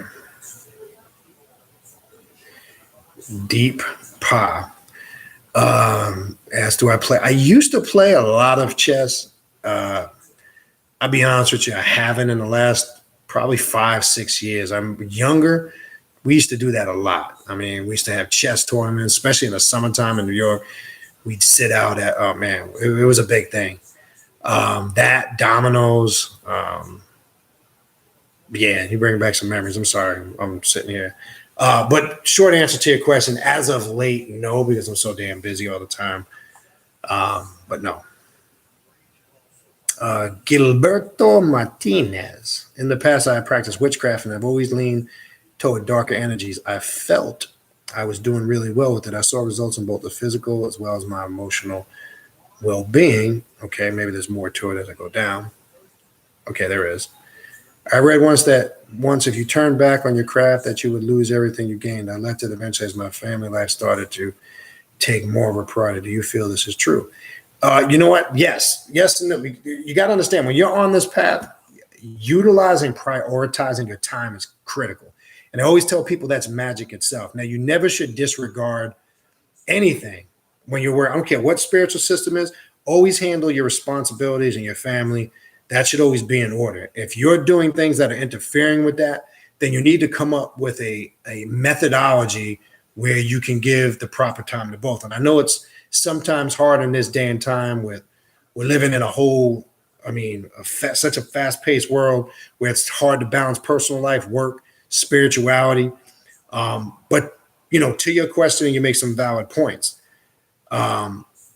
Analyze how your family life started to take priority. Was it things maybe that you could regulate? Was it nonsensical things?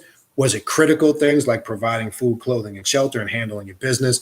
Now, again, maybe there was some issues there. Was there anybody seriously sick that you had to attend to? I'm just throwing things out there randomly. That's part of the challenge of this path, is prioritizing your time. So always remember, you always should have your personal life in order. You should never be doing things that's going to interfere with your well-being and your family life. So the best thing I would suggest is to really sit down and see how you can, prioritize your time. But I hear that with a lot of my clients that I deal with, and just friends, people on this path, that when we build, I can utilize myself, running a business, working for a company, doing this, having kids. I mean, time is I never feel like I got enough of it. And yes, it can interfere on some level, but it interferes only as much as you let it. And I remember at a certain point where only time I would have free was in really late hours of the night. At that time, I have a little more free time now than I used to. So that's what I'm saying. Prioritize your time. You got to come up with a system. I feel you. But yeah, never let it interfere. But it shouldn't knock you off your path. If you were getting results in your physical and your mental and emotional well-being, you definitely need to find a way to stay consistent and keep up with it. All right. Maybe there's more to your question as I scroll down, but it's I hear that a lot, and you're not alone. Trust me when I tell you that. You're in a boat with a lot of other people, including myself.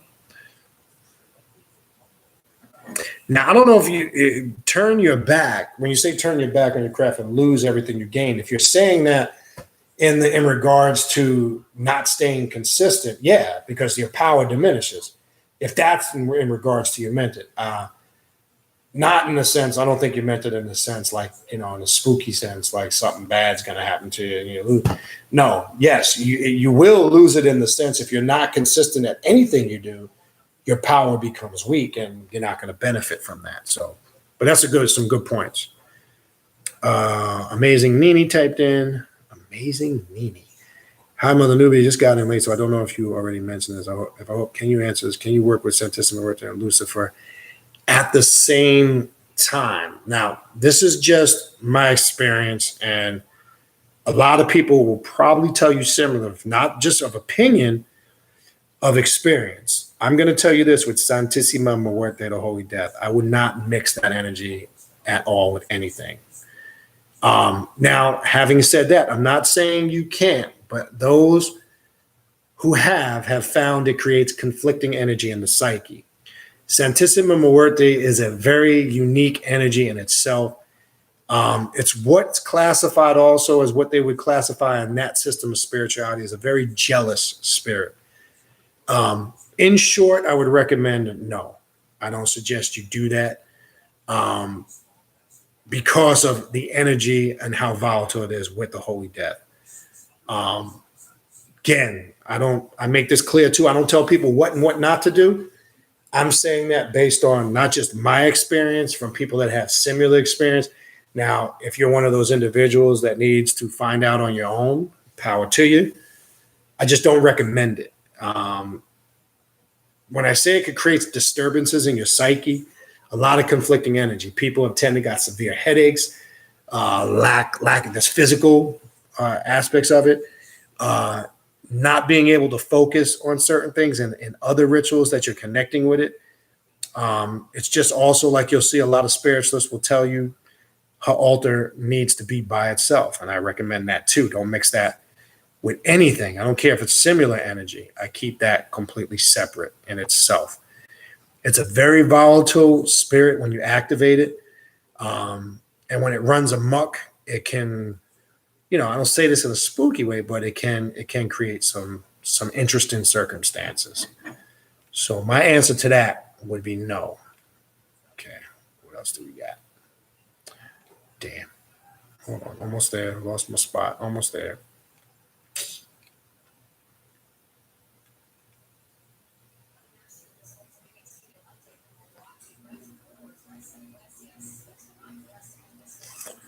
Okay, Gilberto continued. My feelings have not changed for it and would love to continue my prep, but I just can't seem to get going again. I have so much going on with work and family. I really get time to myself. Nah, if you need help with that, try to get with me. We can actually.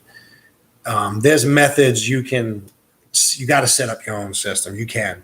And first, step one is stop saying to yourself that you want to get with it, but you don't have the time. You probably on the surface don't, but you can make the time. And don't say to yourself you can't. You can.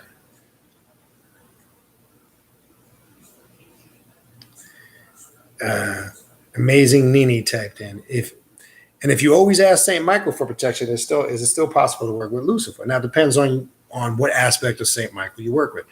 I work with an aspect of Belgi Belkan, which deals with Sansei and the 21 divisions, and it's not quite the same. Now, my question would have to you, Amazing Nini, was how do you look at Saint Michael? Are you looking at it as a Catholicism angelic spirit because it's synchronized with so many different spirits?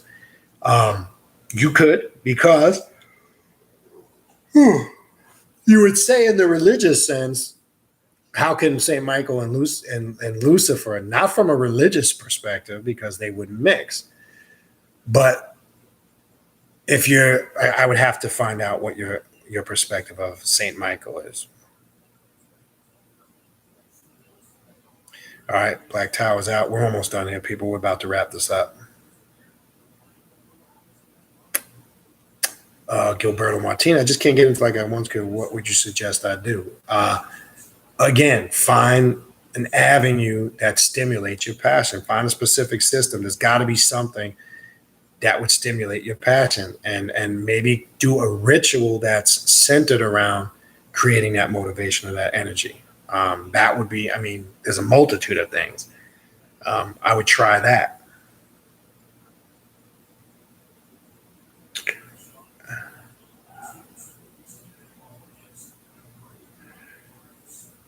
Kubara Ra'el, isn't Satan like a billion-year-old deity? None of us can really say, because none of us really know. Let's be real. Other than what somebody wrote in a book, I don't think anybody can put a archaeological time frame on the adversary and the different manifestations of it. Yeah, it goes back eons. The exact amount of years, I know you're probably just saying that in general, but yes, and it's timeless, and it definitely predates, what we know as modern religion. Like you say, as an aspect of conscience, most definitely. Okay, I put the website in there for the Luciferian order. Again, we're almost there, people. I'm just about at the bottom. Lucifitus.wixsite. And again, I want to mention, if some of you probably already went there and clicked it, you don't have to join anything. You don't need to become a part of anything. It's a completely done personally with yourself. It's a complete self-initiatic aspect of Luciferianism. If you are somebody that wants to do this privately, personally on your own, and you want to, introduce yourself and get yourself acclimated with Luciferian energy and principles, I think this is a great website. There's a manifesto on there. As I said, I would suggest you first read. There is the actual self-initiation rite you can print out. And as the author or the founder of the website says, feel free to adjust it any way you see fit. So it's not mandatory to do it exactly that way. It's just a general guideline. All right.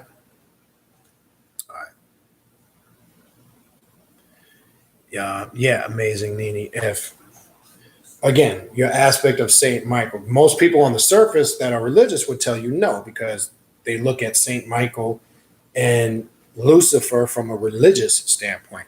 I can and have worked with that aspect, but as I said, I don't look at Saint Michael as an adversary to Lucifer when I synchronize it in a different spiritual system. All right. What else we got? Okay. My Vey, can't wait to see you guys again. Yeah, that's going to be right around the corner, man. We're about to kick it again. Fucking month went quick.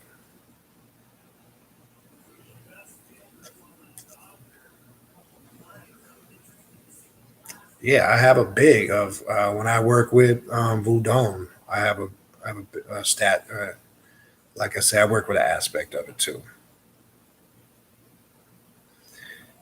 Okay, what else we got? Okay, I'm skipping the comments between these. Matthew Watson, you are extremely late, brother. Again, I know you probably just heard me say it. I know you're 1042. Again, that website. You would definitely want to do some type of initiation rituals to introduce yourself to that Lucifer energy. And that initiation right on that website gives you a good idea how to do it. Or it might even spark you to create something entirely different, but connected to it.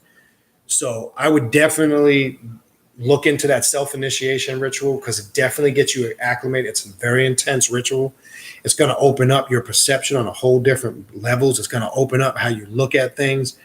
It's going to make you feel not only just physically different, but mentally and spiritually. Because remember, initiation and rituals are supposed to transform and change and evolve the individual. So that would be my question to you, Brother Matthew. Check out that website.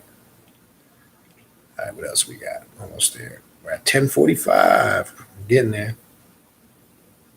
Okay, and so you put the website back in.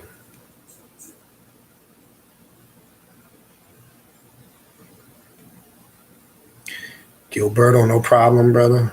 And I think you'll be fine when you focus in on it. Trina types in the spirit that I am working with since the trauma ritual. Is it good to work with anything else, or should I work with what I have going now? Well, you go with what for the time being. Yeah, I mean, we all go through the phases where if you're rolling with something and you're vibing with it and you're getting energy with it, go with it. But the key in that sentence is for now. Don't just get stuck in one spot. But if you're getting good energy and growth from it now, stay with it until your intuition tells you it's time for change. Double R. My 4-year-old son said that Papa Legba was in his room 2 nights ago. Kids see shit we don't. So I wouldn't doubt it. They tend to be more open than we are spiritually.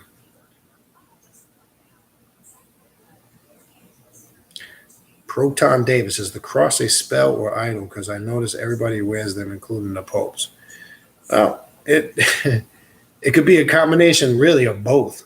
You know, an idol in the sense because to them it represents. It's a symbol to them that it represents to them, even to the fact. I don't know why you would want to represent the key figure in your religion at the lowest point of their existence, but they it's an idol in that sense. But the cross can be used for spells in certain magical systems, the real origin of the real crux.